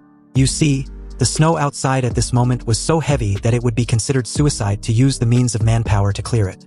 About 30 minutes later, Han Feng, with a dejected attitude, arrived at the first floor's main lobby. The only reason Han Feng decided to join the shoveling team of his block was because he didn't want to have a fallout with his neighbors. He decided that it was best to lower the possibility of his neighbors finding out about his secret hoarding. However, looking at the pile of snow outside which had already sealed up the first floor entrance, everyone was amazed at the level at which the snow had piled up to. Their effort yesterday in clearing the snow outside was for naught. Seeing this, they eventually decided to open the door first, just to have a feel of what they were going to deal with. A fatty with an orange scarf called out to Han Feng to offer a helping hand in opening the door. Although Han Feng hated every moment he spent there, he approached the door anyway. Then, on the count of 3, the 3, with a considerable amount of effort, forcefully opened the door. Immediately upon opening, the massive blizzard that swept the entire area gave everyone the chill. They would have immediately gotten a frostbite if they hadn't had heavy clothes on. Everyone had to even close their eyes because of the extreme wind rushing inside. Han Feng began to shiver profusely under the intense cold. They might even die or get serious frostbite if they go out there. With the intense weather outside, only an idiot would go out to shovel snow. At that moment, someone came in, and upon hearing the person's voice, Han Feng was startled and immediately recognized the voice without looking behind him. Of course, it was none other than Li Zi, who walked in, calling everyone a coward. What everyone needed was an imposing attitude to do what's needed to be done. Han Feng had an incredulous look when he saw Li Zi, who was dressed as if it was a normal winter outside. He then tells Li Zi not to act brave because the snow outside wasn't a joke. They should try waiting it out until the snowstorm stops. But Li Zi, being his usual self, scoffs at the idea. He took a long drag of his cigarette, then dived right into the snow with his self-proclaiming imposing attitude. Li Zi rushed into the pile of snow as everyone watches. Seconds later, the only thing visible was his shaped path created when he decided to flirt with death. Li Zi was less than 30 seconds inside the pile of snow when he cried repeatedly for help. 2 neighbors offered their assistance in dragging his freezing body out. Li Zi's face was blue as he coughed violently. They quickly shut the door tightly after. At this moment, Han Feng asked with concern if Li Zi was alright. But there was no reply as Li Zi shivered uncontrollably. Seeing this, Han Feng told everyone to call it a day. They had no way of knowing when the snowstorm will stop. So he suggested that they go back, look for the person in charge at the building's car park to sign their attendance. It was evident that the current degree of the snowstorm can no longer be solved with manpower. Back inside, the tenants had used the building's car park as a meeting ground for everyone. At this moment, Glasses Man tried to calm and assure the worried tenants about the need to be patient. The snow had indeed become too heavy to clear at the moment, so their only option was to wait for the snow to lighten up. Then, they will proceed as before.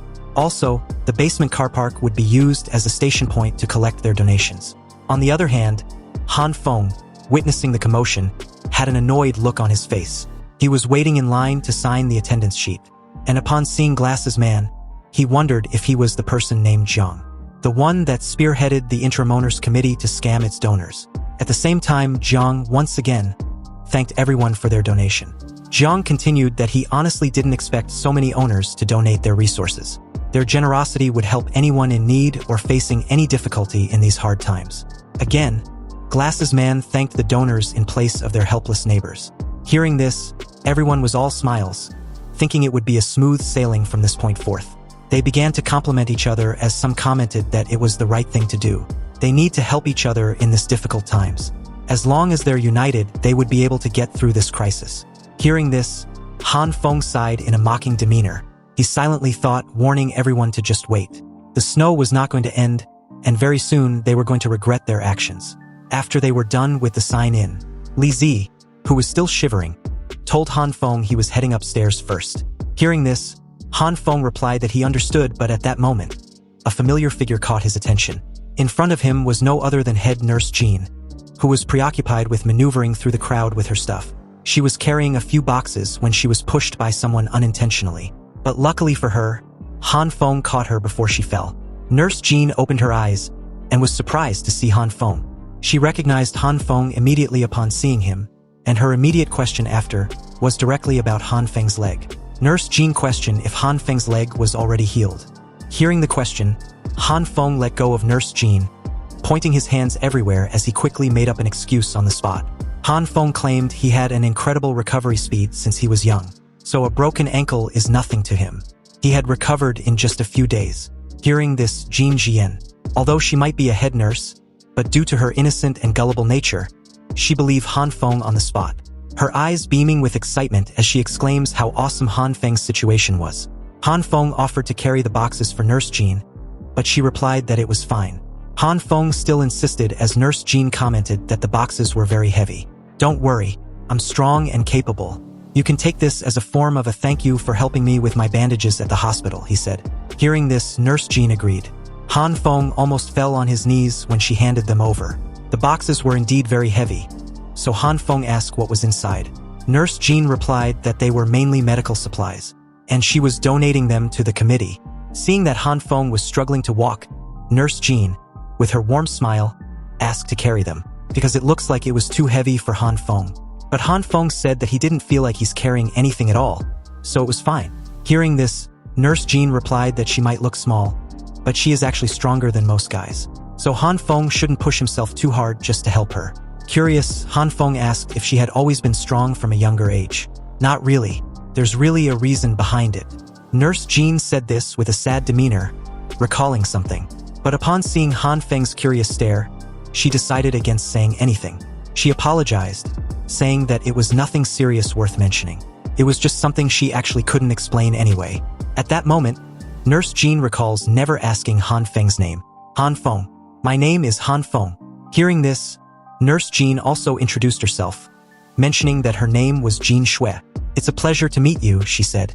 Seeing Zhan Shui's radiant smile, Han Feng began to blush like a cherry tomato. Zhan Shui asked what Han Feng does for a living. "Oh, about that. I'm unemployed."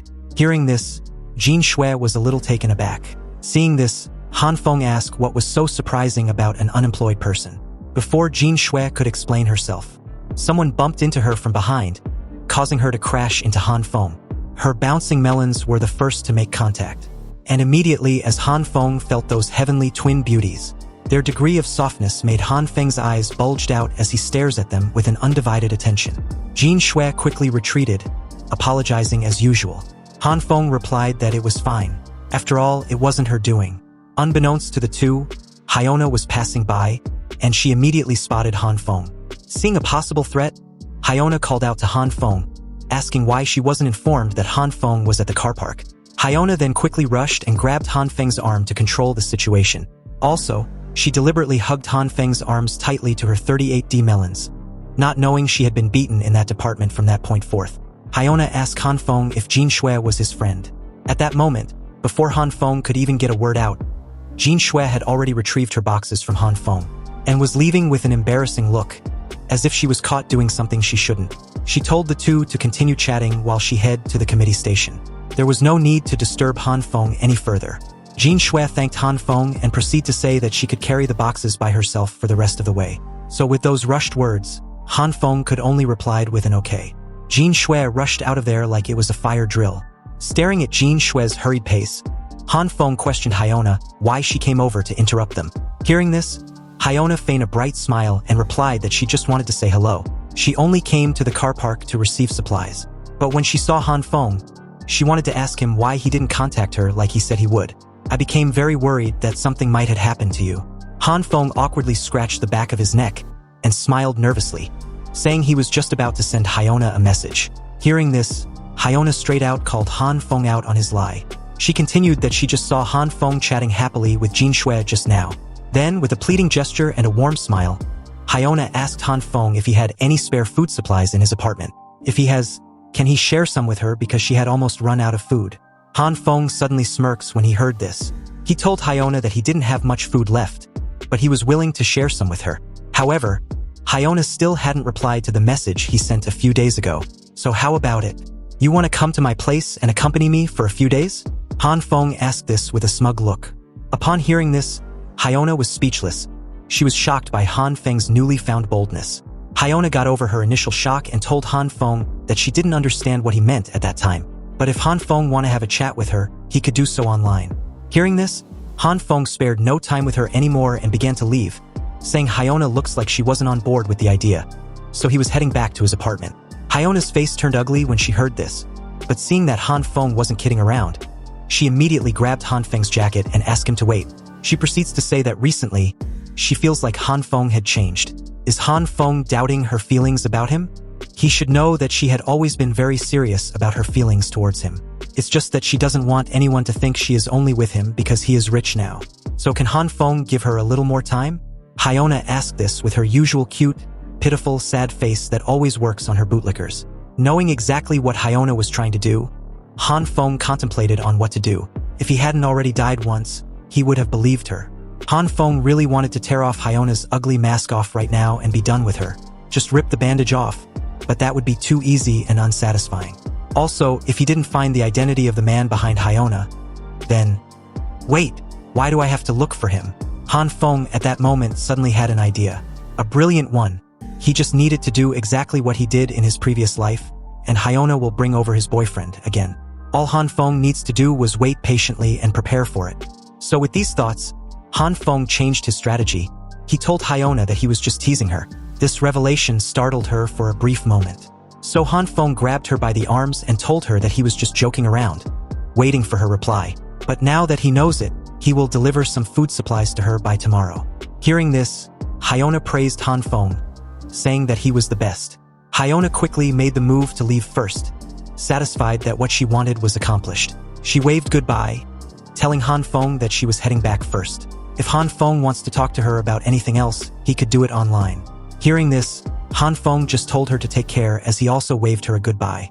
As Hyona turned to leave, she couldn't help but smile mischievously from ear to ear, pleased with herself. On the other hand, Han Feng also did the same as he watched Hyona's retreating figure. So 2 days slowly dragged by at a snail's pace, and the snowstorm outside hadn't shown any signs of stopping. If anything, it was getting worse by the day. But this didn't matter to Han Feng. He didn't give a shit. Back in his apartment, Hyona had been blowing up his phone non-stop, asking what Han Feng had been doing. Is he going to deliver the supplies like he said he would?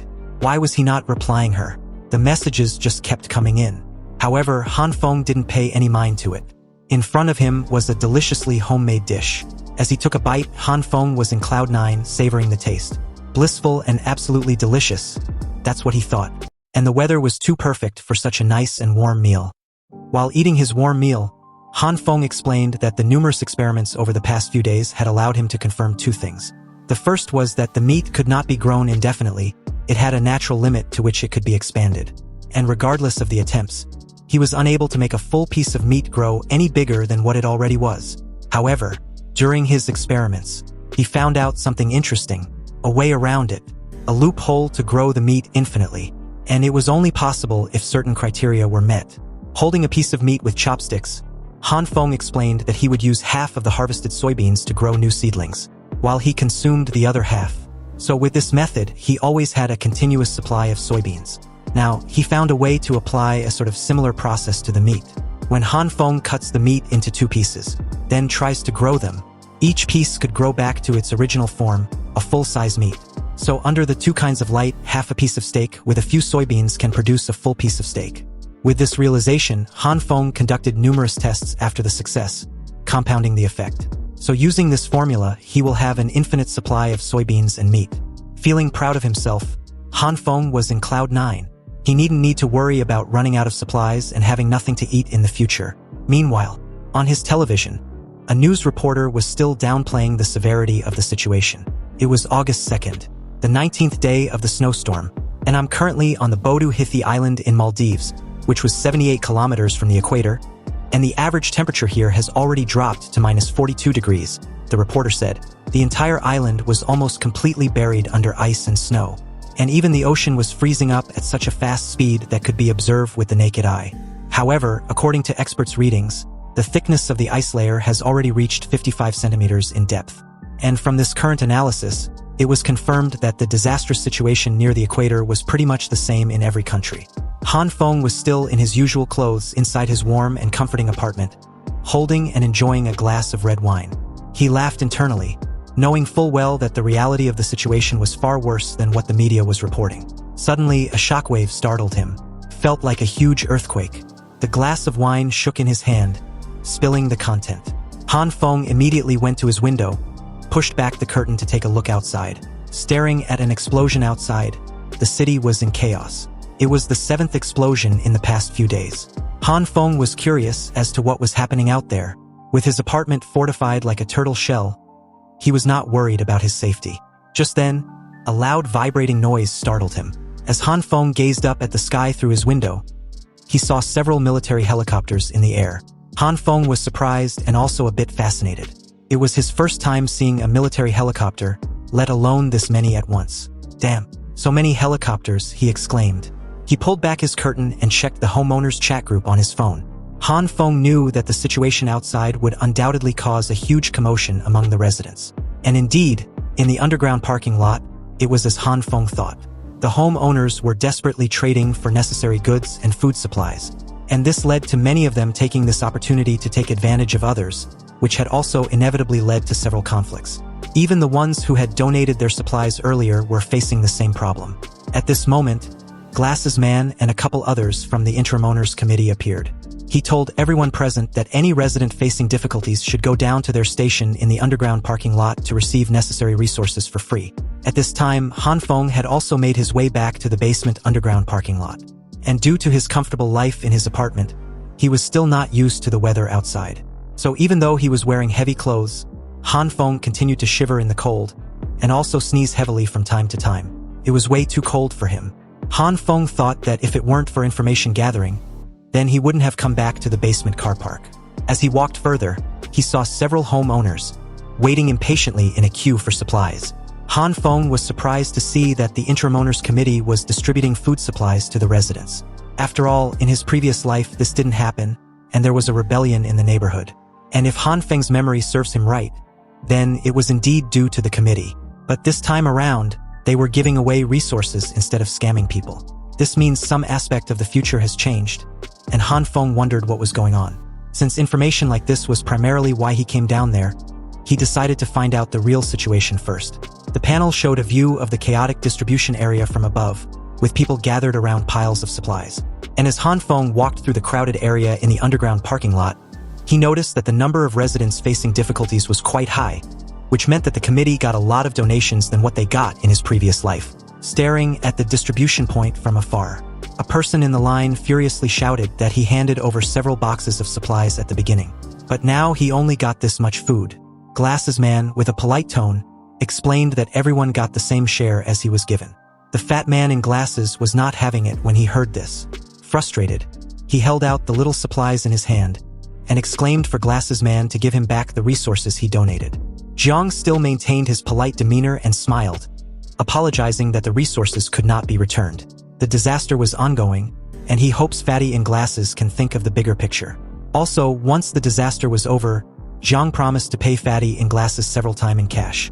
This frustrated Fatty in Glasses even more, who replied that no one knows how long the snowstorm will last. He just want his supplies back. But at this point, the crowd reacted to the actions of Fatty Man in Glasses, telling him to stop causing a ruckus. Their big brother Zhang already said he would compensate him when everything returns to normal, so why was he still bitching? He should stop being shameless for crying out loud. They even believe Fatty in Glasses never actually donated and just wants to get more resources. The crowd grew more agitated, and someone even yelled for Fatty in Glasses to take his share and leave, since everyone in the queue was waiting for their turn. Another voice told him not to embarrass himself, because supplies given out wouldn't be returned. The committee was already having a hard time, so why was he being such a pain in the behind? He should get lost. Han Feng observed the scene with a slight smirk. He knew there was no way the committee would let anyone take the supplies back, given the current situation. After all, those who put themselves on a moral high ground and criticize those who donated more, they really have no shame. Just then, someone spoke up beside Han Feng, unknowingly agreeing with his thoughts. The crowd was really shameless, he said, surprising Han Feng. This person was none other than Li Zi. Li Zi, with a tired expression, raised his hand and greeted Han Feng. He looked like he hadn't eaten in days. Han Feng responded with a smile, remarking how it had been a long time since they had last seen each other. How has he been? Not too bad. Not too bad at all, Li Zi said with a forced smile. He made mention that he was still surviving. But as he began to shake profusely, Li Zi blames his trembling figure from being flustered and powerless. Han Feng then asked him if his current situation was what he referred to as not bad. Li Zi explained that he had been surviving on water and minimal food for the past few days, so it's been a bit difficult if he was being honest. At that moment, his stomach grumbled loudly. Han Feng asked in shock if Li Zi really had no food left at this point. Yes, Li Zi replied. He told Han Feng that he thought of helping the poor neighbors previously, so he donated most of his supplies to the committee. But in the end, his food supplies at home ran out before the snowstorm ended, and the resources the committee was given out were very little. Li Zi continued that if he had known, he would have kept more resources for himself. Now, even if he made a scene to ask for his supplies back, everyone present would start making a fuss about it. Han Feng listened to Li Zi curiously. Then, with a sly grin, he called out to him. Han Feng put his right arm around Li Zi and asked if Li Zi could help him with something. Li Zi, with a curious look, nodded, wondering what it was. What favor was his brother asking? Han Feng then explained that if his brother Li does what he's about to ask of him, in return, he would give him 4 packs of instant noodles. This shocked Li Zi greatly, especially after listening to Han Feng's request. He questioned if Han Feng was really telling the truth. Han Feng nodded. Of course, he said. Don't think too much about it. I don't have much left in stock, but I can give you that much. Li Zi started crying, thanking Han Feng. He promised to never forget Han Feng's kindness. After all, he'd already figured out that his dear brother was just looking for an excuse to give him food. Han Feng reassured him, replying that Li Zi didn't need to be so polite. They were brothers and there was no courtesy needed. Li Zi grabbed Han Feng's shoulder, reassuring him not to worry. Still crying with joy, he promised that the small request was on him.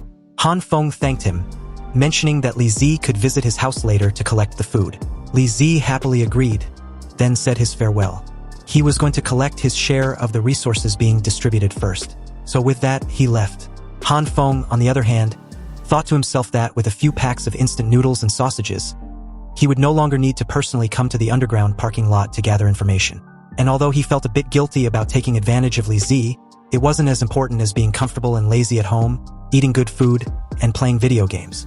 However, at that precise moment, someone loudly called out his name, catching his attention. And as he turned back, a flying slap came toward him. A woman in a red coat appeared and bitch slapped the living daylight out of Han Feng. Hard. And this woman was none other than Li Hyona. Han Feng was taken aback, wondering what had happened. Hyona expressed her disappointment in him, loudly saying Han Feng had royally disappointed her. The scene was loud enough to garner the attention of everyone present. Hyona shouted, asking why his bootlicker had not been replying her messages. But Han Feng was still in a daze, shocked that Hyona just slapped him. Did she just slap me? With a murderous look in his eyes, Han Feng placed a hand on his red cheek as he stared at Hyona. This bitch actually dared to slap me? I haven't even settled her previous debts yet, and she has the audacity to slap me for no reason. Did she think I'm that easy to bully? A bootlicker? Han Feng remained silent and tried his best to remain calm as Hyona continued to shout at him. She questioned if Han Feng was deaf. Or was he mute? Did he not hear that his goddess was talking to him? After a brief moment, Han Feng sighed heavily, then apologized to Hyona. Han Feng thought of the bigger picture. He didn't need to ruin his plan before it even started. Han Feng replied that he had an unexpected situation, a complication that made him unable to deliver the supplies he promised. Hyona was shocked to learn that the supplies got stolen. Han Feng explained that he placed the supplies outside his door and went back inside his apartment to get his keys. But when he came back out, they were gone. Hyona then asked if Han Feng searched for it. Yes, he said. I did search for it, but unfortunately, I couldn't find any clues at all. Hyona proceeded to ask if Han Feng still had some supplies left. Han Feng replied that he didn't have much left. His current supplies would probably last him for a few days if he only eats 1 meal a day. Hyona only heard the portion she was interested in and got excited, exclaiming that it was great news. At this moment, her expression was that of a soul devourer. Her eyes were empty like the bottomless abyss, and not caring about anything or anyone other than herself. She told Han Feng that he could split his resources in half and share it with her. That way they can both get through the disaster together. He just needs to eat 1 meal every 2 days and he will be fine. Hearing this, Han Feng was speechless. He couldn't even begin to imagine how shameless Hyona was, to even be capable of saying such words. Then, as a sly grin formed on his lips, he remembered. Oh, that's right. In her eyes, I am just a tool for her to use when needed. Her worthless bootlicker, Han Feng thought. He agreed to Hyona's request, saying that he did promise her after all. They would split his resources equally. Hyona immediately started playing nice, thanking Han Feng. She also told Han Feng to deliver it to her apartment because she will be waiting outside her door. Han Feng agreed to this, adding that they should do it at night, and he would send her a message when he was done packing. Satisfied with this, Hyona turned to leave, reminding Han Feng that she'll be waiting on his message. Also, Han Feng should head back soon so he doesn't catch a flu. After all, he needed to be able to deliver the supplies. Sure, wait for me tonight, Han Feng replied with a wave of his hand. Meanwhile, outside, the snowstorm was still getting worse by the minute. And back inside, Hyona was blowing up Han Feng's phone, and same as before, Han Feng was neither replying her messages nor picking up her calls. At this moment, she was waiting impatiently by her door. Hyona wondered if Han Feng wouldn't show up again. So as she stares at the elevator which had stopped working, then up the flight of stairs, Hyona was contemplating if she should climb the flight of stairs to Han Feng's apartment. Few seconds later, Hyona decided to do just that while internally cursing at Han Feng. If it weren't for the supplies, I wouldn't be looking for this bootlicker, she thought. After a few steps, Hyona was trembling all over as she took a deep breath. She was tired, and after starving for a few days, she only had little strength left. Almost there, she said, encouraging herself as she continued forward, step by step. As she got closer to her destination, she noticed that the emergency lights up ahead were broken, plunging that entire section into darkness. She also heard sounds up ahead, and this made her question aloud if someone was there. So as Hyona continued to stare up the flight of stairs in the dark, unsure whether to return or continue, she heard the sound of something being dropped, and before she could see or figure out what it was, a loud bam rang out. The emergency lights turned on at that moment. And from the looks of it, it seems that the lights was not broken, just off momentarily. With the lights back on, Hyona's current condition wasn't particularly pleasing to see. Her entire figure was covered with flour. She shouted, calling Han Feng's name. Han Feng, who appeared immediately at the scene, apologized to Hyona. He explained that he fell asleep and was in a rush down the stairs when he saw her messages. Due to this, he ran into a railing and dropped the flour he was carrying. Hyona was furious, asking if Han Feng was a pig. How come he can't even do such a simple thing like carrying a bag of supplies properly? Feeling disgusted with her situation, Hyona tried removing the pieces of the black polythene in her hair. Han Feng, on the other hand, just stared at her with a smug look on his face, satisfied that what he planned was executed perfectly. Han Feng specially prepared that flour to use on her. He then offered the remaining supplies to Hyona, who readily took it. And as he opened it to check its content, she was displeased to find out that all the food inside were moldy, like trash that was not edible. Han Feng, scratching the back of his head nervously, said that he had to carefully eat to keep this leftovers in stock, but couldn't preserve them for a longer time. That's why they look like that. Hyona picked up a piece and asked if the supplies was even edible. It was so dirty. Hearing this, Han Feng asked her to give it back if she dislikes and didn't want it. But Hyona quickly pulled away with the bag of supplies in her hand, saying she never said anything about not wanting it. This action didn't surprise Han Feng, who just stared at her expressionlessly. Internally, he laughed. So this is the goddess that I was pursuing with all my might, he thought. Hyona then took out a half-eaten apple and commented that although the surface of the apple had turned black, the inside should be fine, and she should be able to eat it after she'd peeled it with a knife. Then, she requested for the rest of the flour too. Hyona was excited that there was still half of it left. Amused, Han Feng just watched her. After all, from his perspective, the supplies were garbage and he never even resulted in eating such garbage in his previous life. He was sure of Hyona upsetting her stomach for a few days if she does eat the garbage he gave her.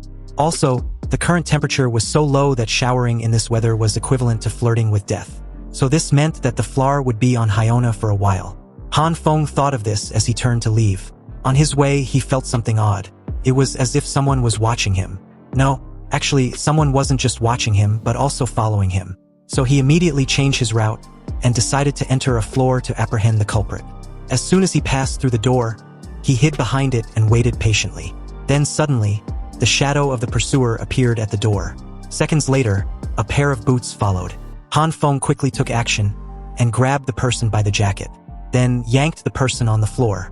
Seeking death, he shouted, and with a raised fist, Han Feng immediately halted his actions, startled. It was a girl, a young girl at that. "Hey, are you following me? What are your intentions?" Han Feng questioned, but the girl just stared back at him without uttering a word or making a sound. Realizing that the girl had no intention of answering him, Han Feng thought a little scare would be enough to get her to talk. So he put on an act of an old creep and said in a deep voice, "Oh, you don't want to say it, right? If you don't tell me, I'll strip you naked." However, he was a little disappointed that this did nothing, as the girl continued to stare at him blankly. Han Feng soon gave up and got up, realizing that the young girl might be clueless and doesn't even feel threatened with his act. He told her to forget what happened, and this will also be the only time he'd let her go scot-free. She should just go home and stop playing pranks by spying on people. So as Han Feng took a step forward, he was, again, surprised when the young girl grabbed hold of his jacket. Turning his head, he questioned what her deal was.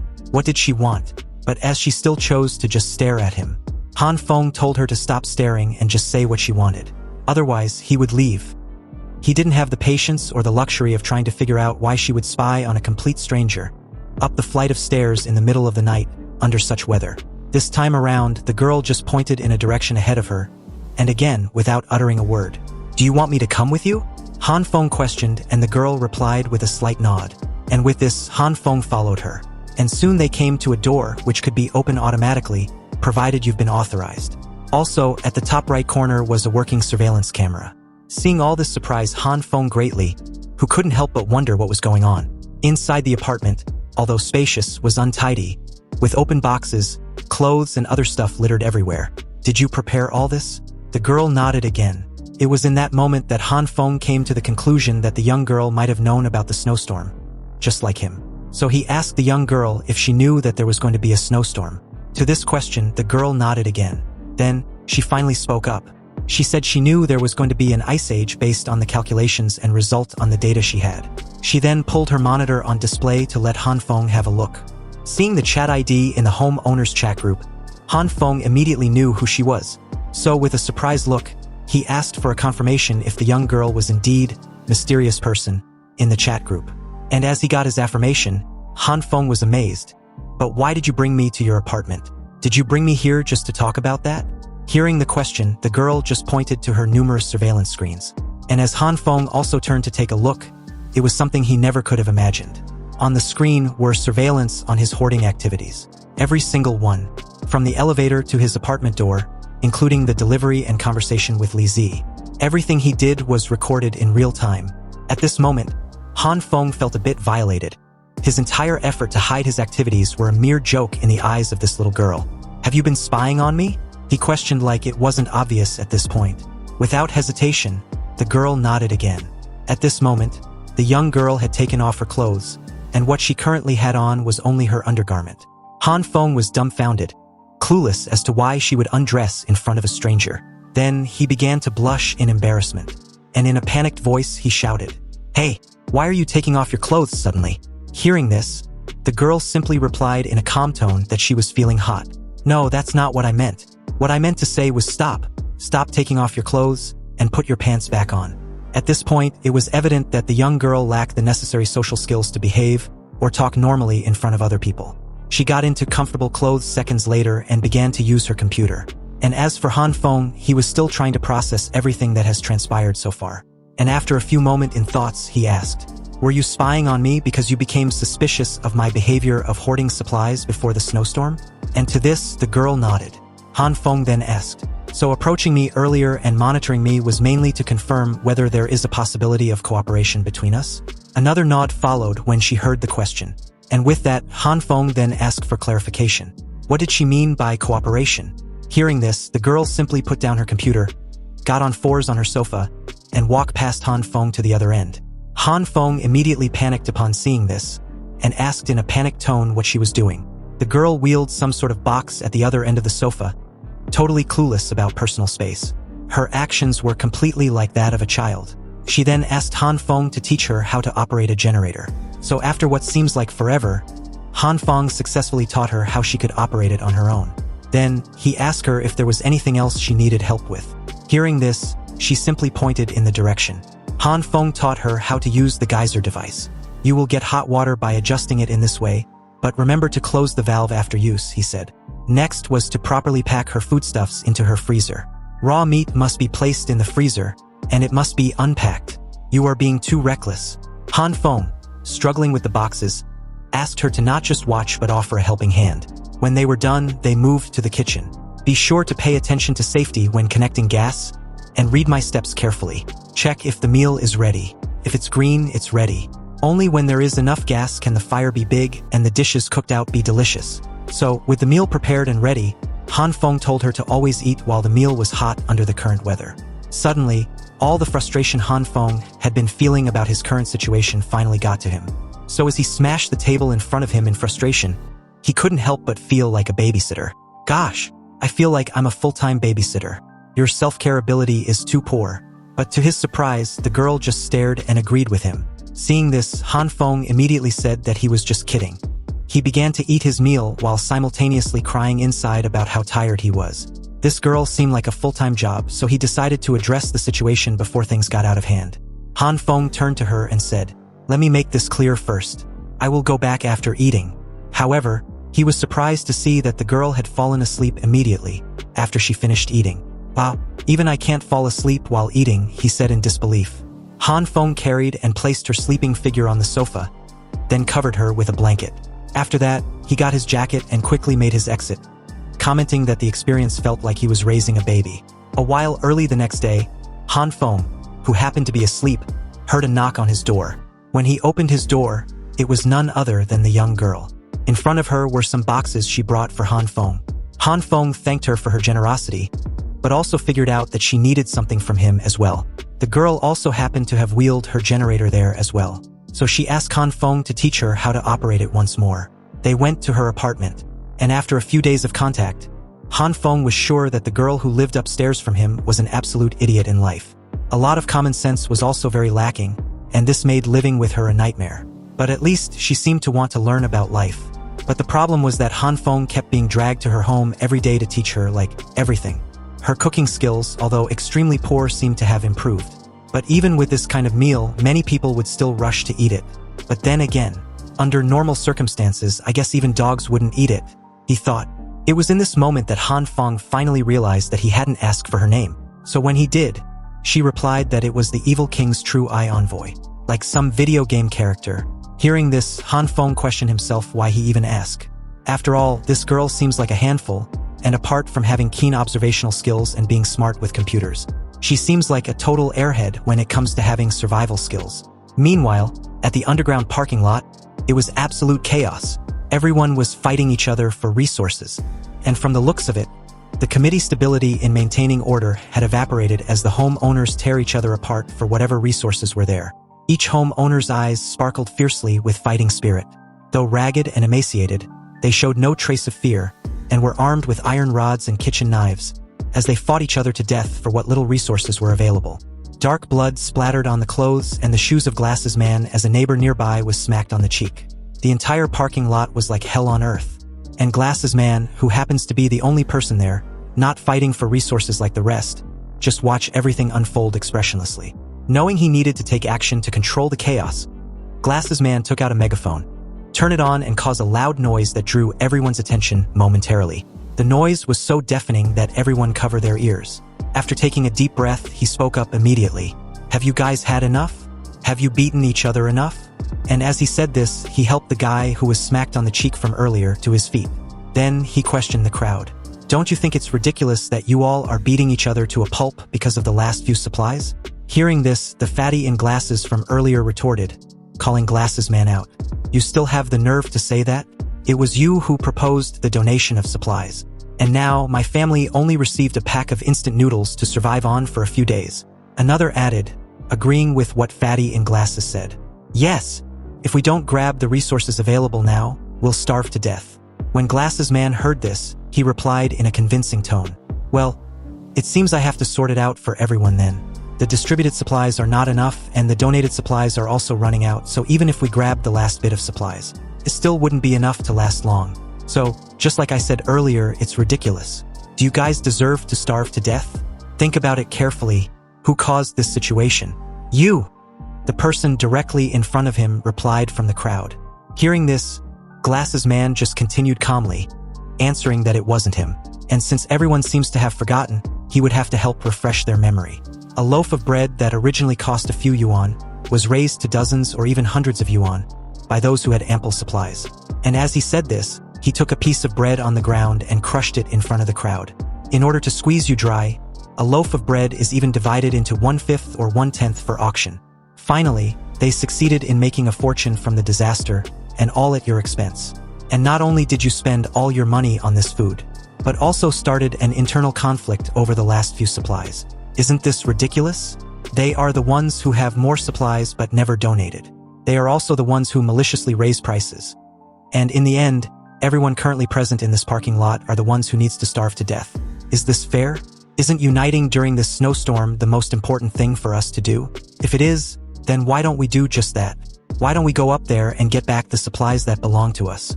When Glasses Man finished his speech, a brief and complete silence ensues as everyone thought it over. He's right. It's not fucking fair. Why do they get all the benefits while we have to starve to death? That's right. At this point, the crowd was slowly being swayed by Glasses Man. All that was needed now was a little nudge to direct them towards the other homeowners with resources. And that's what he did seconds after. It's all their fault. They made us suffer like this. Immediately after those words were said, the crowd was completely united in attacking the homeowners they sold their supplies to, or any homeowner suspected to have kept their supplies and never donated. Damn it, not fair. We have to get our share of the supplies back. Yes, just take back what belongs to us. Satisfied with the current development, an obvious smile formed on the lips of Glasses Man, who had, once again, successfully convinced the crowd to do his bidding. But at this moment, Li Zi, who happens to be among the crowd, gathering information for Han Feng, turned his head from side to side and foresaw the enormous shit show that was heading towards some of the homeowners upstairs with resources. These people have gone absolutely crazy, and he needed to notify his brother immediately, he thought. So with a serious look, Li Zi took out his phone and texted Han Feng. Meanwhile, the snowstorm outside had not even slowed down a little. It was as bad as before, and could only get worse and worse. However, inside Han Feng's apartment, he was completely passed out at this moment as his phone dinged a few times. So, as he woke up to check the messages, he wondered if it was from Li Zi. And indeed it was. Li Zi warned Han Feng of what has transpired in the underground parking lot. "Brother, something bad has happened. These people had gone crazy," he said. "They're planning on raiding the homeowners upstairs with supplies." Curious, Han Feng asked who Li Zi meant by they? And who? That guy named Zhang. He is inciting the owners to rob other people's supplies. They are picking the locks of every apartment. Reading this, Han Feng immediately got up from his sofa, scared shitless. He then asked for more details, like if they had already started or if they're armed. "Yes, they are all armed. Hide if you can, but don't confront them head on." Han Feng replied that he understood. And Li Zi should also be careful. Han Feng quickly went to check his door locks to make sure they were completely secure. Then, he went by the window to close the curtains. Han Feng didn't expect things to turn out like this. And although he's got 2 guns to deal with the crisis, it would be troublesome if this happens to be an organized action. Because once his supplies are exposed, he would face every crazy neighbor. And if that happens, he's afraid that everything he'd hoarded would be eaten till there's nothing left. In short, he had to make preparations first. Han Feng grabbed some tools, 2 fire extinguishers and a long cable, and immediately headed for his door. He attached the cables to the doorknob, and at the same time, completely insulated it with the help of a duct tape and an insulator. He also placed the 2 fire extinguishers near the door. So as Han Feng began to uncoil the cable, the lights in his apartment went off. In fact, the entire neighborhood was plunged into darkness. Soon, the neighbors began to complain, questioning each other if they had electricity. Now, with water and electricity cut off, and air conditioning or any heating systems no longer functioning, it was genuinely cold enough to kill. The homeowners suddenly turned to the property management team to complain, but soon found out that they had no signal. They also found out that the buildings around them were also plunged into darkness. Han Feng observed everything outside through his window. He knew that the snowstorm, together with the overload of electricity for heating, would eventually cause an inevitable power outage. In addition, the snow and low temperature outside made it impossible to repair the equipment. Han Feng decided to use his home generator he had in advance. So with maximum effort, Han Feng refilled his home generator with gasoline. Han Feng also knew that the power outage and internet outage may be permanent. And when the other homeowners finally realized that the electricity would no longer be restored, panic would surface, and their panic may lead to more serious riots, and then, inevitably, absolute chaos where the entire neighborhood would plunge into a scene similar to the law of the jungle. Survival of the fittest. And that's when the real hell would begin. Half an hour ago, Hyona had been fortunate enough to find someone to feed her. At this moment, she was impatiently munching on a bowl of instant noodles. The guy explained to Hyona that he bought all the supplies from the homeowners in the group chat at 50 times the market price. And those poor idiots wouldn't shut up about how good of a deal it was for them. He spent more than 500,000 yuan on these supplies. He also put some of the supplies up for auction, and those poor people rushed to buy from him, so he made a small profit in the end. The guy then touched Hyona's cheek and asked her, "How about it? Are you willing to follow me?" Knowing it was time to put on an act, Hyona nodded in agreement that the guy was right. Seeing this, he thought that as long as he has supplies, he could do whatever he wanted with Hyona from now on. But at that moment, he heard noises from outside his apartment door. Then, soon after, he saw that someone was trying to pick his door lock. The guy stood up, frustrated, and wondered just who could be making noise outside his apartment in the middle of the night. He was totally unaware that the neighbors had all decided to raid his supplies at this moment. He soon heard the homeowners murmuring from the other side of his door, plotting about how to break into his apartment, and if it was indeed the apartment of the person who bought all their supplies. When the lock-picking seems not to be working, they decided to kick the door open. The door eventually gave way, freaking the guy out, who stared nervously ahead in disbelief. And at the door were the homeowners with their hungry faces and weapons. The scene shifts to the outside world, where the snowstorm was still the same, and hadn't stopped nor had the temperature showed any signs of not dropping any lower. It was pretty much the same, give or take. Meanwhile, back inside Han Feng's apartment, Han Feng, with maximum effort, had successfully gotten his generator working with several cables connected to it, which was currently powering his entire apartment. His generator was an indoor one and had a soundproof container, so it was conveniently silent and didn't garner the attention of anyone outside. And in order for his apartment to remain unnoticed, Han Feng also turned off all the lights in the apartment. However, his current predicament was at his door. Han Feng was trying desperately to turn his door handle into an electrifying conductor. And after all his hard work, Han Feng was puzzled and disappointed to find out that there was no power when he ran a simple test to check. Strange. Why is there no power? He questioned himself in bewilderment. But at that moment, his setup exploded in his face. Luckily, the explosion wasn't massive, so Han Feng was fine. Seconds after, the cable fell on the ground, emitting visible charges as the smoke settles. Han Feng picked up the cable, blew the smoke off it, wondering how the setup was difficult, when it seems pretty easy in the videos he'd watched before. It would be great if there was internet, he thought. A knock on his door suddenly sounded, startling him. Wondering who it might be, Han Feng peeps through the hole in his door, and he was surprised to see a familiar height and stupid hair. His words, "Not mine." Han Feng questioned the girl what matter he had with him. Hearing this, the girl simply answered with one word, Help! Han Feng thought the situation was troublesome, considering he was busy at the moment. Han Feng reached for his door handle and was about to open his door, but he immediately halted his actions, recalling a similar encounter that led to his death in his previous life. He suddenly let go off his door handle after a considerable thought. Then he said hesitantly, "Well, I got the news that some owners started breaking into houses and stealing supplies. So, go back quickly, I won't open the door for you." Hearing this, the girl sighed heavily, then proceeded to knock on the door. And after a while, she stopped knocking when she realized that Han Feng was really not going to open the door. Left with no choice, she sat on the cold, hard floor behind the door, shaking profusely. She tried to hang in there, doing what she can to not freeze to death. Then, she heard murmurs not far on her left. It was some homeowners discussing the urgency to raid the current floor they were on before the others got there. One of them wondered aloud how many residents were even home on this floor, but another retorted that it didn't matter. Who cares? We will just raid them one by one. A hand reached from the corner, and as they came into view, it was indeed the homeowners who were raiding other residents for their supplies. One of them commented that it seems that they were in luck, because no one had raided this floor yet.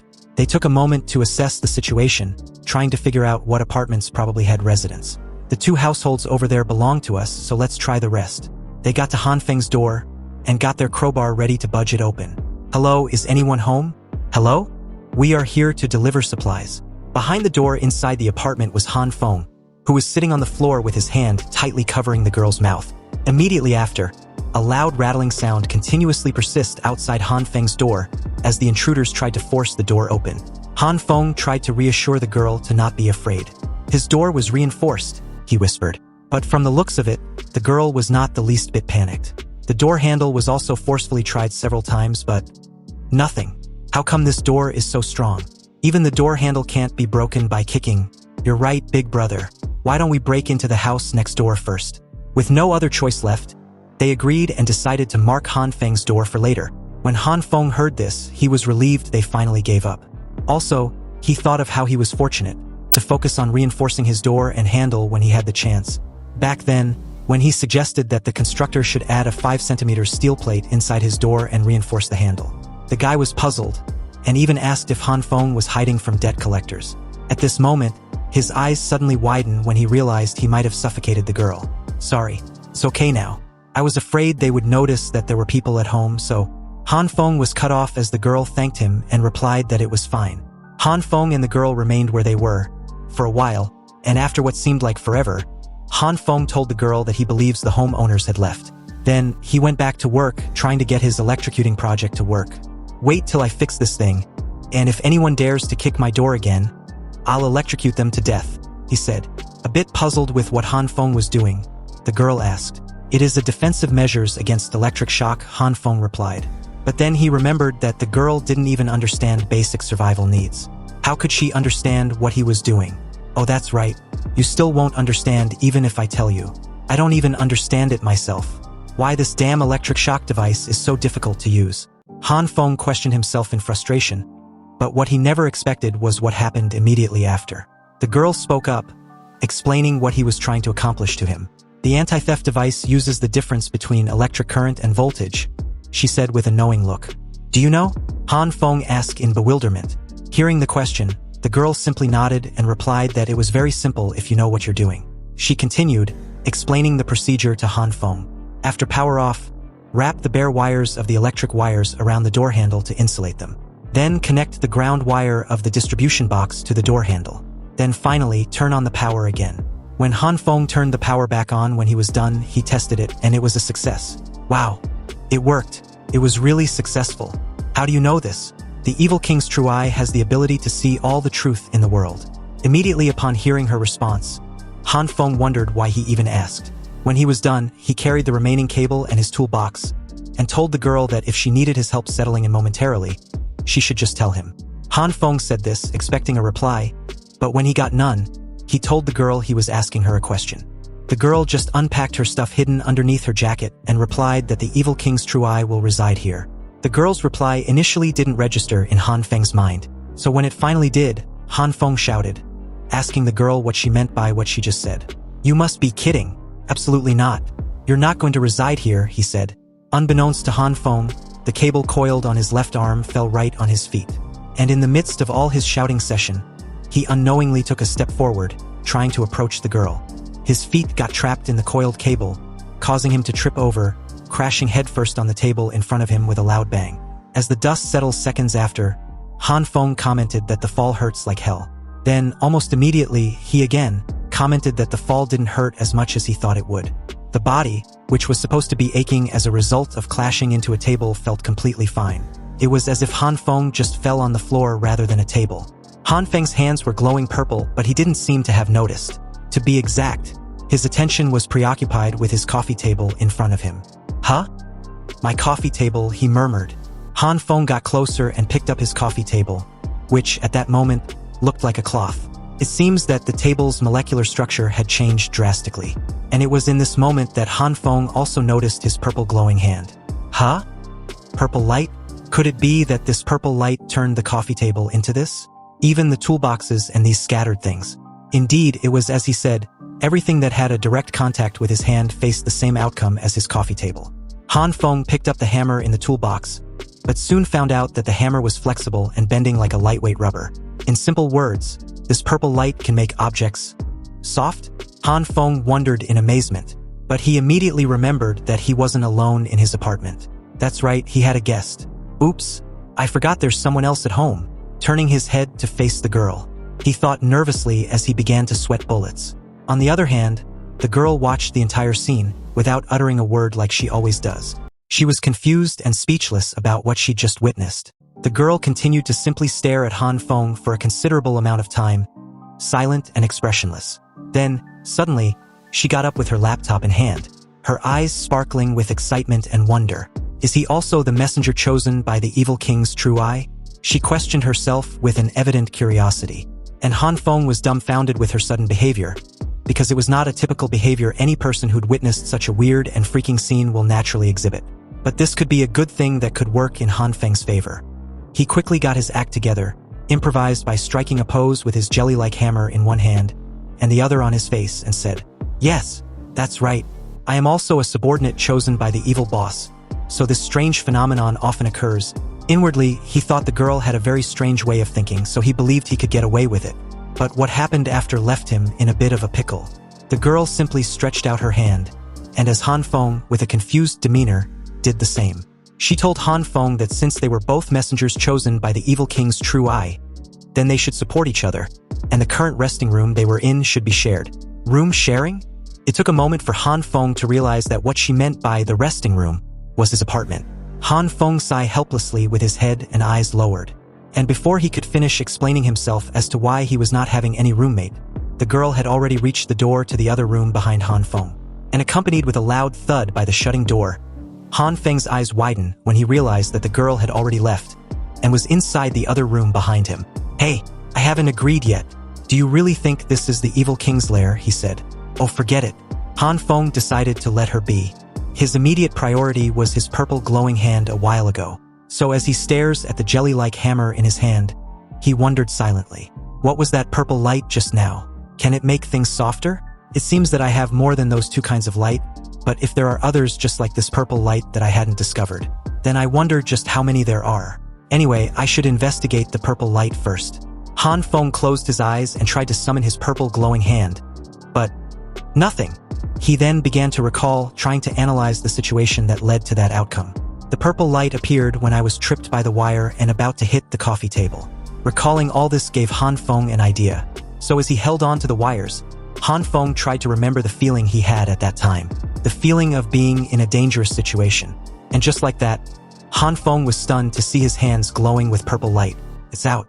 It actually worked? Just recalling the dangerous situation just now, the purple light appeared?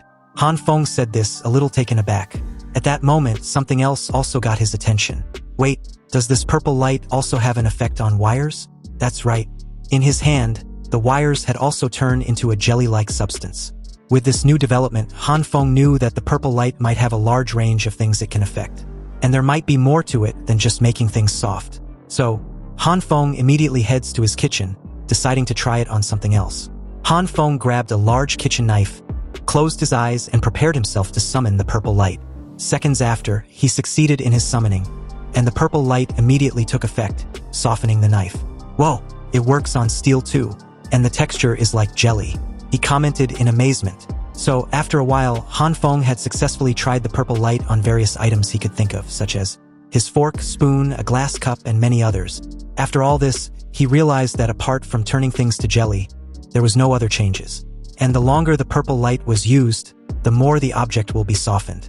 This effect was too useless and could not help him in any way, he thought. But then, he suddenly had an enlightenment. Han Feng thought of mixing two kinds of light, just like he did with the red light. Then he might achieve an unexpected result. Han Feng summoned his green light in his right hand, and with the purple light on the left hand, he tried to forcefully change the texture of his jelly-like spoon, but it resulted in a failure. So he took the kitchen knife and with effort he tried it in a different way. Han Feng expanded both light around the entire knife. The results was a success. And not only that, because the kitchen knife didn't just change back to its previous state, but was hardened and refined to a degree that it was unbelievably sharp. This surprised Han Feng greatly. Staring at the items on the table, Han Feng gave it another try. And after several attempts, he had confidently confirmed a theory he thought of. So that's how it is. If the two kinds of light are mixed, they can change the toughness of matter. And the hardness is a bit exaggerated. This new development gave Han Feng an idea. A very bold one.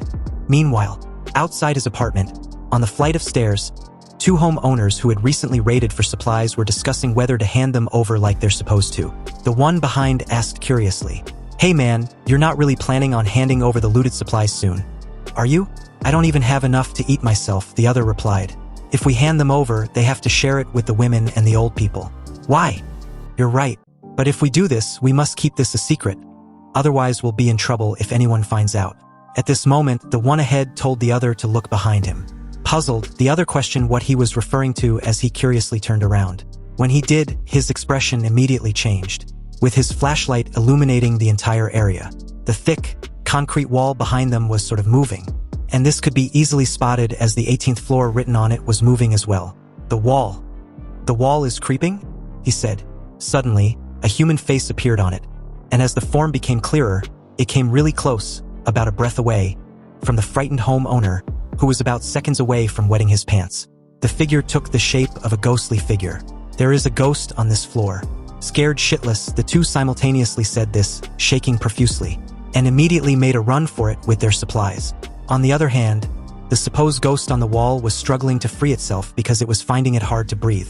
On the other side of the wall was Han Feng, who was struggling to get a grip on hardening the wall. Due to the size of the wall, Han Feng was finding it difficult to merge the two light together. When he finally succeeded in covering the entire section of the wall with the two light, they fused together naturally. Then, after a few seconds of mixing both lights with the jelly wall, it hardened immediately after completion. Han Feng was worn out, panting like he'd run a marathon. His next step was to test its durability. So he took out a long mallet, thinking that it was time to check the results of the hardening. Han Feng raised his long, heavy hammer, and with a fierce determination in his eyes, he struck the huge hammer on the wall. He then continued to repeat the process over and over and over again as the sounds echoed through the heavy snowstorm outside. A while later, Han Feng, exhausted and with his trembling hands, laughed in joy. The results were promising, because after he had constantly beaten the wall, not even a piece was broken off. Meanwhile, in the underground parking lot, the guy from earlier brought in the supplies he'd raided. With a nervous smile, he scratched the back of his head and apologized, saying that many homeowners were basically out of food, so these were the only supplies he collected. At that moment, someone grabbed his shoulder, surprising him, and before he could get a word out, he was forcefully pinned to the ground. The person responsible for his subduing was none other than Jin Qinwen. And in a cold tone, Jin Qinwen loudly asked him to disclose where he hid all the food he stole. "Hid? What are you talking about? Everything I stole from the other homeowners are here." As the crowd just simply watches the entire exchange, the guy, clearly in pain, answered as he shakes profusely. "Stop lying to me," Jin Qinwen said. "I saw you take 3 big bags just now, but you only handed in 1. Then, you must have seen it wrong. I swear, I brought everything." The guy stuck to his story as Jin Qinwen added a little pressure to his arm, intensifying his pain. "It seems you intend on not saying anything, right? Then I'll just have to beat it out of you. Maybe then, you'll behave yourself and tell the truth." Gritting his teeth in frustration, Jin Qinwen clearly had enough of the guy's pretense. and was about to carry out his threat when someone cut in at that very moment, surprising him. And this person was none other than Glasses Man, who gently grabbed his arm, signaling him to halt his actions. Jin Chinwon, a bit puzzled, questioned Glasses Man why he was there, but Glasses Man just simply told him to let the guy go first. If you have any questions, they can talk about it. But this guy hid everyone's food. Jin Chinwon retorted, still a bit puzzled. Glasses Man replied that he knows. He knows everything, so he should just leave it to him. Hearing this, he agreed without any hesitation. Then he let go of the old guy immediately after, commenting that he was only doing this for Glasses Man's sake. Glasses Man extended his hand, offering the guy a helping hand. "It's okay," he said. So with a warm smile, Glasses Man continued. Then, almost like magic, the guy brought in the other 2 bags of supplies a while later from wherever he hid them. The guy apologized to Glasses Man, explaining that there were 5 people in his family, and the food they share were really not enough, but Glasses Man once again cut in, giving the guy his rations for the day. He told the guy that his family needed it more than he does, and this of course shocked the guy greatly. He asked why Glasses Man was doing this. What will he eat? Rules are rules. Whatever is collected must be handed in, and then a fixed quota is given according to the number of people. But I also understand your difficulties, so you can quickly take this back to your family. Hearing this made the guy emotional, nearly bringing him to tears as he began to shake. He was grateful for Glasses Man's generosity. So as he was leaving, he loudly said to Glasses Man that from now on, if Glasses Man has any problems, anything at all, he should just tell him Old Wong, and he will do everything in his power to help. Glasses Man replied with a laugh when he heard this. He then said to Old Wong that if he happens to encounter any difficulties in the future, letting him know will be the right thing to do. He then turned to the crowd with the 2 bags of supplies in hand. "Everyone, please come receive your rations for today and go home as soon as possible." Hearing this, the crowd, grateful and amazed by Glasses Man's behavior, agreed and did as he said. So as the crowd gathered around, Glasses Man handed the supplies to the Jin brothers, who asked him curiously, "Mr. Zhang, how did you get him to hand over the hidden food?" "Yes, how did you do that? And he was so willing all of a sudden too. Also, why did you have to share your rations with him?" Maintaining his smile, Glasses Man replied that the fact of the matter is, what he really did was nothing special other than made the guy understand the truth. This only piqued the brothers' interest some more, so they simultaneously asked what the truth was. Glasses Man pushed up his glasses and replied that in the history of the country, there have been several riots and conflicts caused by conflicts of interests between different classes. But this nature will be defined as social collective behavior. And as long as they are not caught on the spot, the participants will not be convicted. So I just told him that if he breaks the rules, the group will not accept him and he will be just an outcast and a thief with no one to turn to if he needed help. And if anything were to happen to him, no one actually knows whether the law would settle the matter when the disaster is over. But before that, they will face revenge from the owners whose properties were robbed. Hearing this, everyone was surprised and, once again, amazed at Glasses Man. "Oh, I see it now. So that was it." Uncle Lou, who was resting in a corner not far away, heard the entire discussion and thought to himself that Glasses Man may have a point. But among those rioting groups, there is often a leader who directs the actions. There will always be heroes and villains in troubled times. And this guy, Jiang Shueo, was no ordinary guy. Meanwhile, on the 18th floor in Han Feng's apartment, things were progressing as it was previously shown. After sorting out the effectiveness of the purple light on the wall, Han Feng had shifted his focus to his glass window. And with the same process of hardening, he was now checking the toughness of his glass window. Han Feng had struck the glass window repeatedly until he was out of breath. And from the looks of it, the glass was as tough as the hardening wall. Because Han Feng had not made a crack on the glass after his repeated attempts. So as he stared breathlessly at the heavy hammer in his hand, Han Feng thought that now that the whole apartment has been strengthened, and the hardness has been confirmed, his next step should be. His thoughts were immediately cut off by a sudden knock on his door. Curious as to who it might be, Han Feng headed to his apartment door in a careful manner. He needed not to have a similar incident as earlier. He also even thought that it might be another homeowner coming to steal his supplies. But as he peeps through the hole in his door, he was surprised to see none other than Miss 38D Melons and Crazy Curves, Lee Hyona.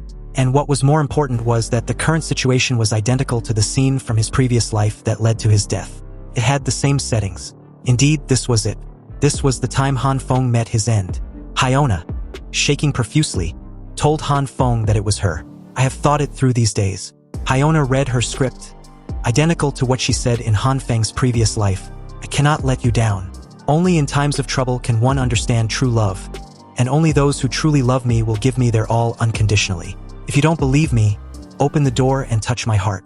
This, of course, made Han Feng recall everything that happened at this point in his previous life. It's exactly the same words as that day, he thought. That means that, beside her, that man is also outside the door.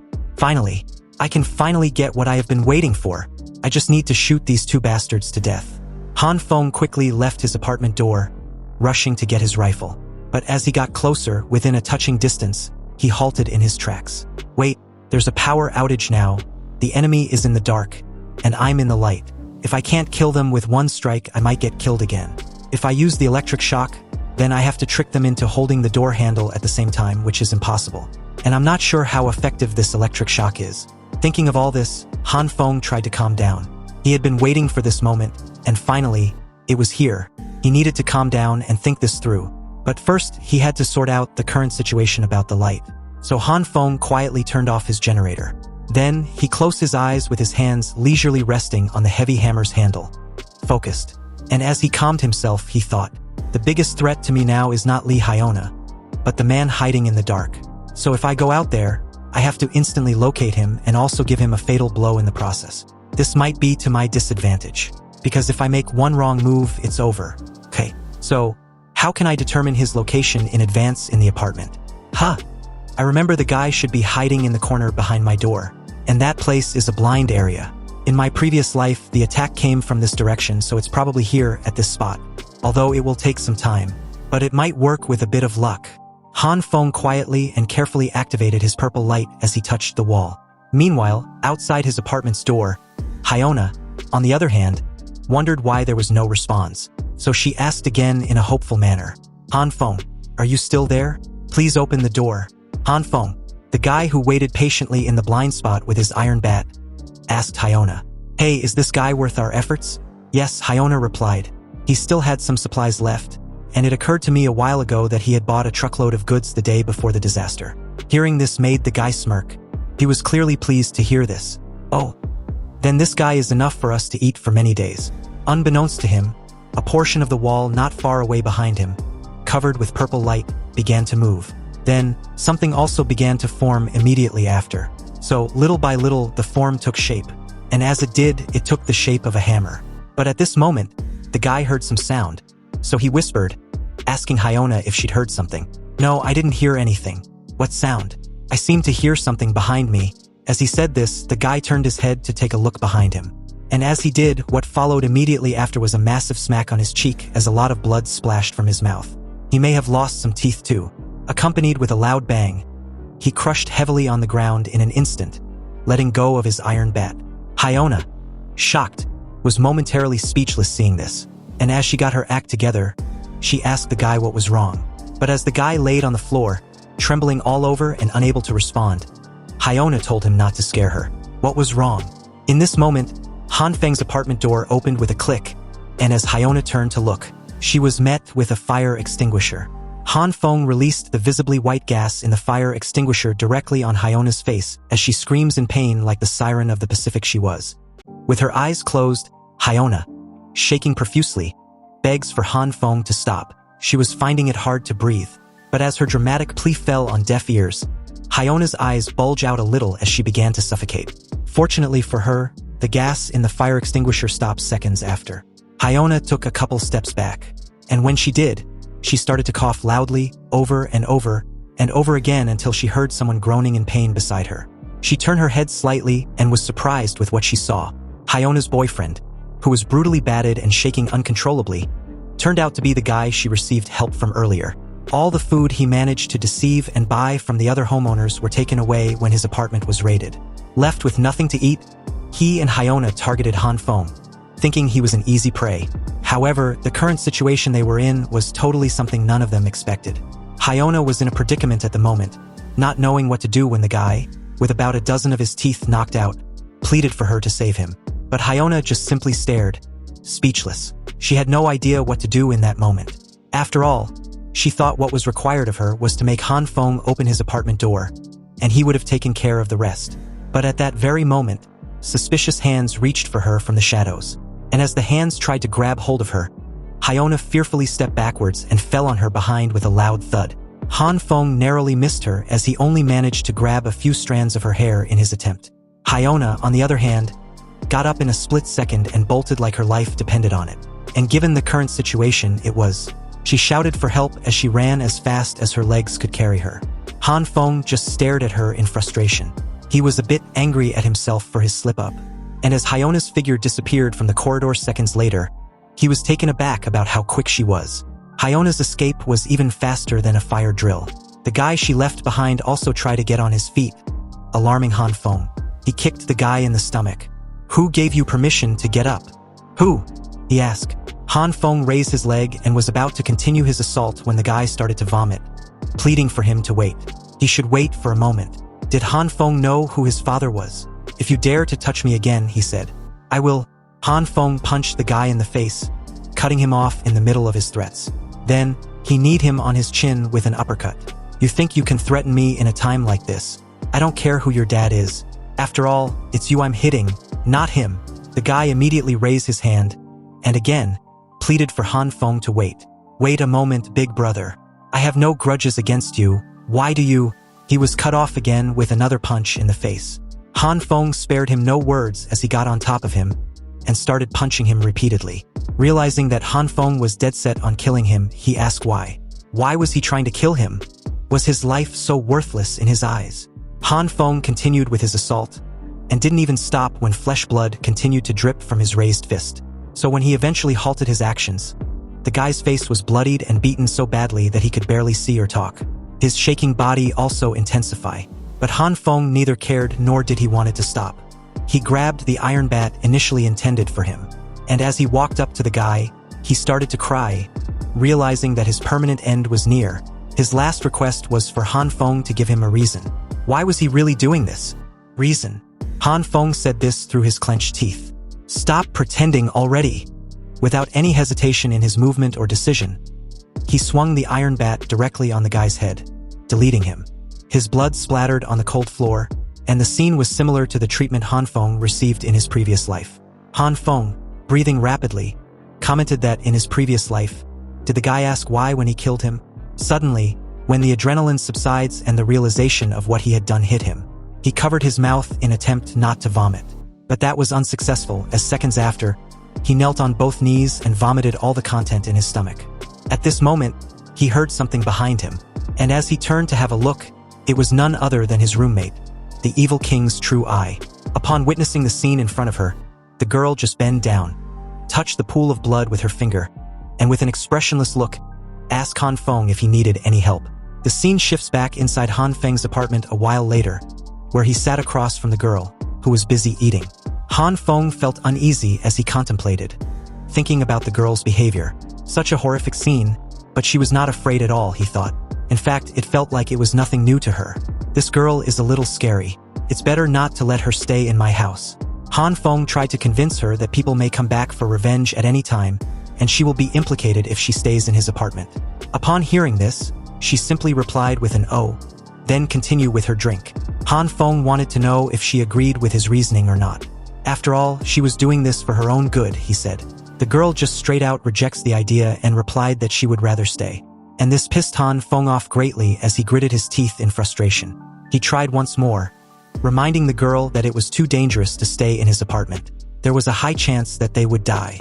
The girl just placed the drink she was enjoying on the table in front of her, and got up. She told Han Feng not to worry because she, the evil king's true eye, will help him.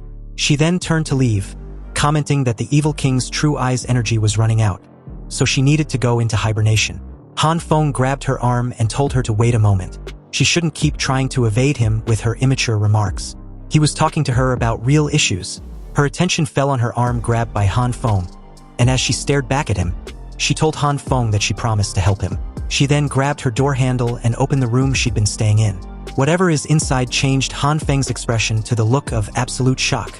Meanwhile, back at the underground parking lot, the crowd had queued up for their rations for the day, and among the queued crowd was none other than Lee Hyona.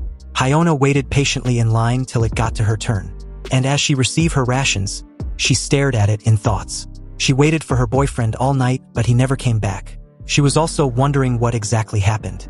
From her perspective, the guy was fine. Then he suddenly collapsed. Was it Han Feng who did it? Did he set up a trap in advance? But what I care more about is when Han Feng opened his apartment door. There was a faint glow and a warm current in his apartment, indicating that he had something to generate electricity. Did he prepare for the snowstorm in advance? It is possible that he also prepared a lot of supplies. Damn it! Damn you bastard! He secretly made cold weather preparations without telling me, and gave me unwanted garbage. I need to find time and a way as soon as possible to check the situation at this bastard's home. In thoughts, Hyona suddenly bumps into someone on her way. The person turns in her direction and asks her to wait. And as Hyona turns around, he asked, "It's Hyona, right? Lee Hyona."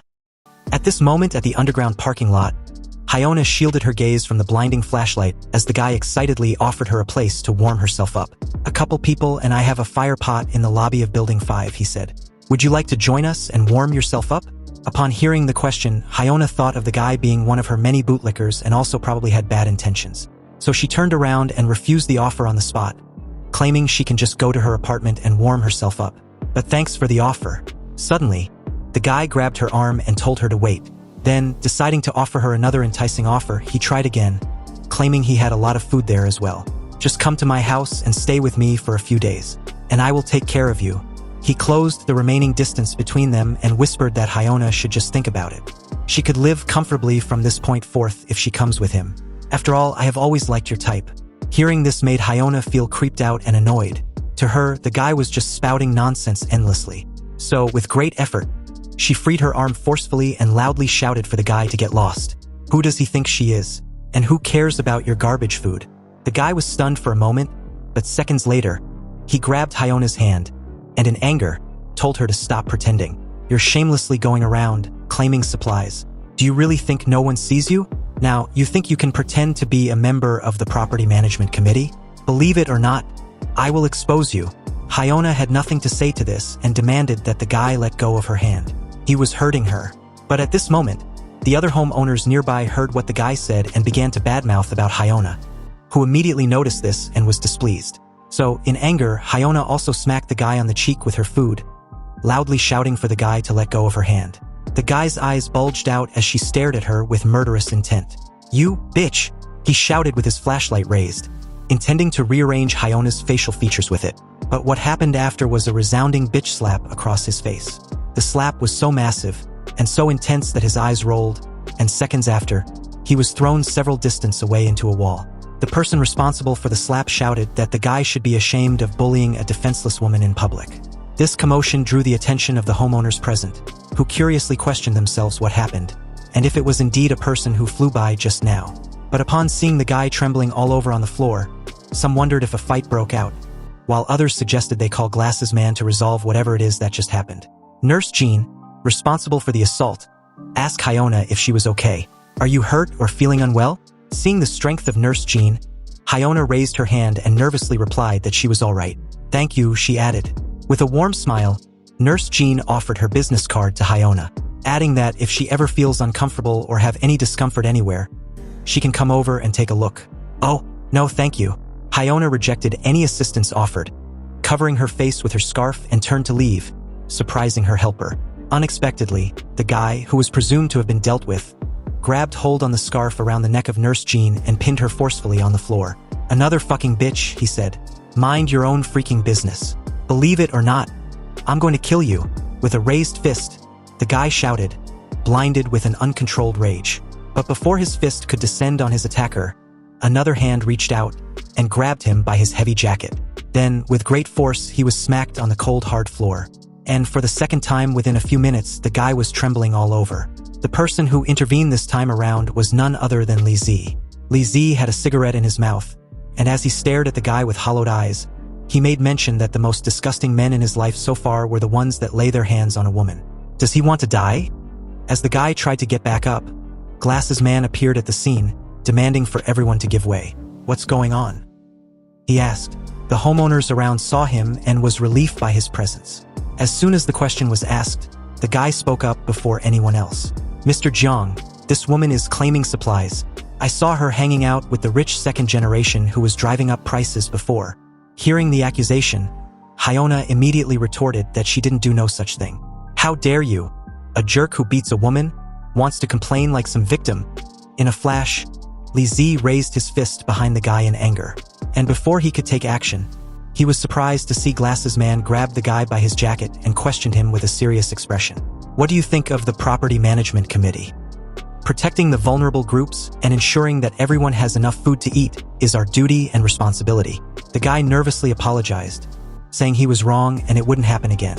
It was obvious at this point that the guy was part of the committee. Glasses Man let go of him and said that the next time he should just leave. He approached Li Zi and the head nurse, apologizing for scaring them. Sorry for scaring you too, he said. Anyway, are you two really not going to consider what I said before?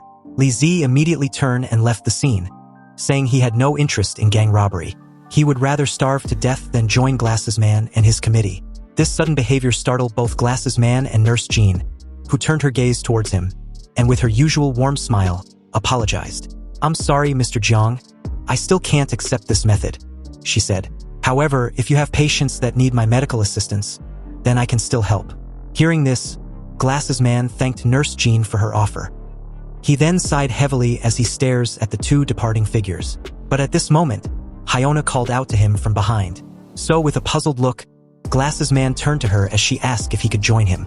With a seductive demeanor, Hyona grabbed Glasses Man's arm and closed the distance between them. Actually, I have always admired you, she said. Unfortunately, I never had the chance. But as of now, everything is different, so we have a lot of time. Unexpectedly, Glasses Man rejected Hyona's advances, surprising her greatly, because, for the first time in her life, a man questioned her usefulness and didn't immediately lust for her. Glasses Man politely put some distance between them and asked with a smile. Miss Lee, did you misunderstand? He questioned. I asked them to join me because they are useful people. Obviously, one of them can fight, the other can cure diseases. What can you do? I'm sorry, but you're not worthy of my winning over right now. Glasses Man said this as he turned to leave, leaving Hyona absolutely dumbfounded. But what Glasses Man said about not being worthy made her suddenly think about Han Feng's apartment. Hyona believes that with this information, she could change his mind. So her next words made Glasses Man stop in his tracks a few distance ahead. Glasses Man turned his head slightly and looked at her from the corner of his eye when she made mention that she happens to know where they could find supplies. Lots and lots of it, and all in one place. So how about it, Mr. Jiang? Meanwhile, as the scene shifts to Han Feng's apartment, we finally see what surprised him when he opened the door earlier. Whether it was fate or mere coincidence, the girl happened to be the person responsible for emptying the supermarket earlier during the end of the world. Her ability was a space type. At this moment, she was trying to take something Han Feng requested from her alternate space. Around them were many failed attempts. Han Feng, on the other hand, waited impatiently as the girl pulled out a giant doll. Seeing this, Han Feng shouted, annoyed, "Isn't this a model from a clothing counter? How does it have anything to do with what I just described?" To put it simply, the girl had the ability to store things in space. She can open a black hole in her chest and suck in everything she sees. But it's easy to put things in, but hard to take them out. Her accuracy in finding things is very low, and it seems that she has yet to fully master her power. Han Feng took a good look around, and told the girl that his house will be full before they find what they are looking for. But as he continued to watch her take things out one after another, countless questions filled his mind. What is the inside of your black hole like? Why is it so hard to find things? It's a virtual space, right? Or has it been transferred to some other place? Hearing all these questions, the girl simply replied that she hadn't explored her power yet. But one thing she is sure of is that the space is vast. This made Han Feng more curious, so he asked if he could stick his head in the space and take a look. With this approach, I can even help you look for it. The girl had no objection when she heard this. So, as he brought his head closer, he thought that the girl's hands were moving around so naturally, so it shouldn't be a big problem. Then, seconds after, he closed his eyes and plunged his head in the other dimensional space. Inside, Han Feng slowly opened his eyes, and as he took a look around, the scene in front of him shocked him greatly. The dimensional space was indeed as vast as the ocean, and inside were countless things floating. Han Feng couldn't help but laugh nervously. You are indeed a supernatural being who emptied out all the supermarkets in the East District overnight, he thought. But isn't this like looking for a needle in a haystack? Unexpectedly, Han Feng's eyes suddenly bulged out, and seconds after, they started watering. This was because there was no air in there. He started to struggle desperately. Han Feng thought he was going to die. but luckily he managed to pull himself out at the last moment. Gasping for air, Han Feng crouched down as tears flowed from his eyes, nose and mouth. Why didn't you tell me in advance that there was no oxygen inside? My skin feels like it's going to swell and break, and I feel like all the water in my body is being drained. The girl replied that she didn't know, and it was obvious since she could not enter. All she knows is that her hands had not been injured. The girl still continued to pull stuff out until she finally got what she was looking for. It was a black box. Han Feng exclaimed in excitement when he saw it. That's it. It actually exists. Unexpectedly, Han Feng heard the girl said she had found the others. Then several boxes fell in front of him, shocking him greatly.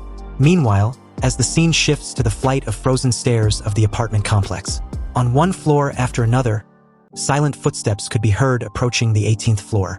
The homeowners, geared with their melee weapons, finally made it to their desired floor. But as they started to climb, step by step, the two guys that encountered a supposed ghost on this very floor started to shake uncontrollably. Obviously, they were still traumatized by that experience. In a shaken tone, the one behind the two straight up said he doesn't want to run into that mysterious creature again, while the other with the flashlight told the leader that the particular floor they were on was very weird. Did he really want to go there? Hearing this, the leader of the group couldn't help but smile in a mocking manner. It's the 21st century, he said, and you two still believe in ghosts and gods. He then turns to face them and continue with a stern tone. Mr. Jiang let us investigate first because he trusted us. We cannot let him down. It turns out the three were sent on a reconnaissance mission on the orders of Glasses Man. The two replied that Glasses Man might have just been deceived by Hyona, and everything she said was probably just a lie, so why risk encountering something strange on this floor? Stop spouting nonsense, the leader shouted, finally having enough of the two. They were supposed to trust Mr. Jiang's judgment, finish the work quickly and return as soon as possible. Unbeknownst to the three, their actions were being observed by Han Feng and the girl in real time. With the aid of a drone, the two quietly watched the three argue about their current predicament on whether to proceed forward or not. Sure enough, they came. Fortunately, surveillance was arranged in advance. Han Feng then tells the girl to begin the second phase of their plan, and with a detonator in hand, he continued that he would go ahead and light the ignition while the girl set everything in motion after he's done. The evil king's true eye simply nodded. Han Feng, with an intense focus, stared at his digital pocket watch in his hand, knowing full well that his timing had to be exact. If everything goes as planned, they would be able to get rid of the three homeowners without leaving the apartment. On the other hand, as the three guys made their way forward, the leader asked the two behind him whether they could also hear the noise ahead of them. Hearing this, they frantically replied that it could be the ghost they mentioned earlier. Suddenly, several blinding bright lights illuminated from the darkness ahead, and before they could even process what was going on, several toy cars, strapped with multiple fireworks, instantly flashed forward and leaped from above as they stared up in confusion. Toy cars? It wasn't until a toy car was a breath away from the leader's face did he realize the gravity of their demise. However, it was too late at that point, because seconds after, a deafening explosion sounded, accompanied with their loud cries. As it subsides, the three men laid on the staircase, shaking and coughing profusely. One even complained that his eyes were hurting so much that he couldn't open them. From the looks of it, they only received minor injuries from the explosion. However, they soon found out that another wave of assault was looming above them, quite literally. With the aid of a drone, another ignited explosive was directly above them. Realizing this, the three, although brutally battered and emaciated, made a mad dash down the flight of stairs, running away like it was a fire drill. Han Feng and the girl watched as the drone followed behind, quickly chasing them in the air. With a countdown timer of 22 seconds, the girl waited for the go-ahead from Han Feng to drop the explosive. Not yet, he answered. I want you to go closer and throw it directly in between them. I'm going to teach them a lesson this time. With 15 seconds left, they waited for the perfect opening to make the drop. Unexpectedly, the leader had enough, and in anger, he started swinging his crowbar aimlessly at the drone. Han Feng immediately shouted for the girl to be careful. They shouldn't let the drone get damage. After all, that drone was the only one they had. The drone maneuvered all the attacks as the guy continued to curse, swinging his crowbar over and over again. But under such tight space, the guy luckily managed to land a hit on the drone, chipping a piece of its propellers and setting it off course. With only 5 seconds left, the girl told Han Feng that she was finding it difficult to control the drone due to the damage it received. Han Feng retorted, shouting that she just needed to control it for 5 seconds. However, with 3 seconds left, the drone crashed throughout a window. And with just a second to spare, it managed to make it high above the building, detonating the explosive with a massive fireworks. However, with the right propeller damaged, the drone was heading down to a possible crash landing. Han Feng told her to quickly find a stop above ground before it crashes. The girl was able to successfully find a window of a floor within their building to land the drone. Han Feng quickly grabbed his jacket, put it on, and was ready to head downstairs. "I'll get it right away," he said. "This drone is so important to us." But before he could head outside, the girl said abruptly that there was a body in the stairwell of that floor. Curious, Han Feng came to have a look. He told the girl to zoom in a little closer to have a proper look. And as she did, he realized that the body was none other than Li Zi's. Han Feng stared at the screen in shock, wondering why he was there. Why did he fall there? He questioned. Then it occurred to him that Li Zi might have been robbed by the homeowners. Anyway, he couldn't watch him die. He opened a small wooden cabinet and took out a key. Closing it, he told the girl that she shouldn't open the door to anyone under any circumstance. He had a spare key and would be back soon. Han Feng also picked up something else and began to examine it. But at that moment, a shadow casted on his figure that drew his attention. Looking up, the girl had a communication device in her hand. She told Han Feng what it was and handed it over. Han Feng thanked her. He quickly got up, and after thoroughly checking his handgun, he hoped of not having to use it. Han Feng was ready to head outside to retrieve his drone and help Li Zi.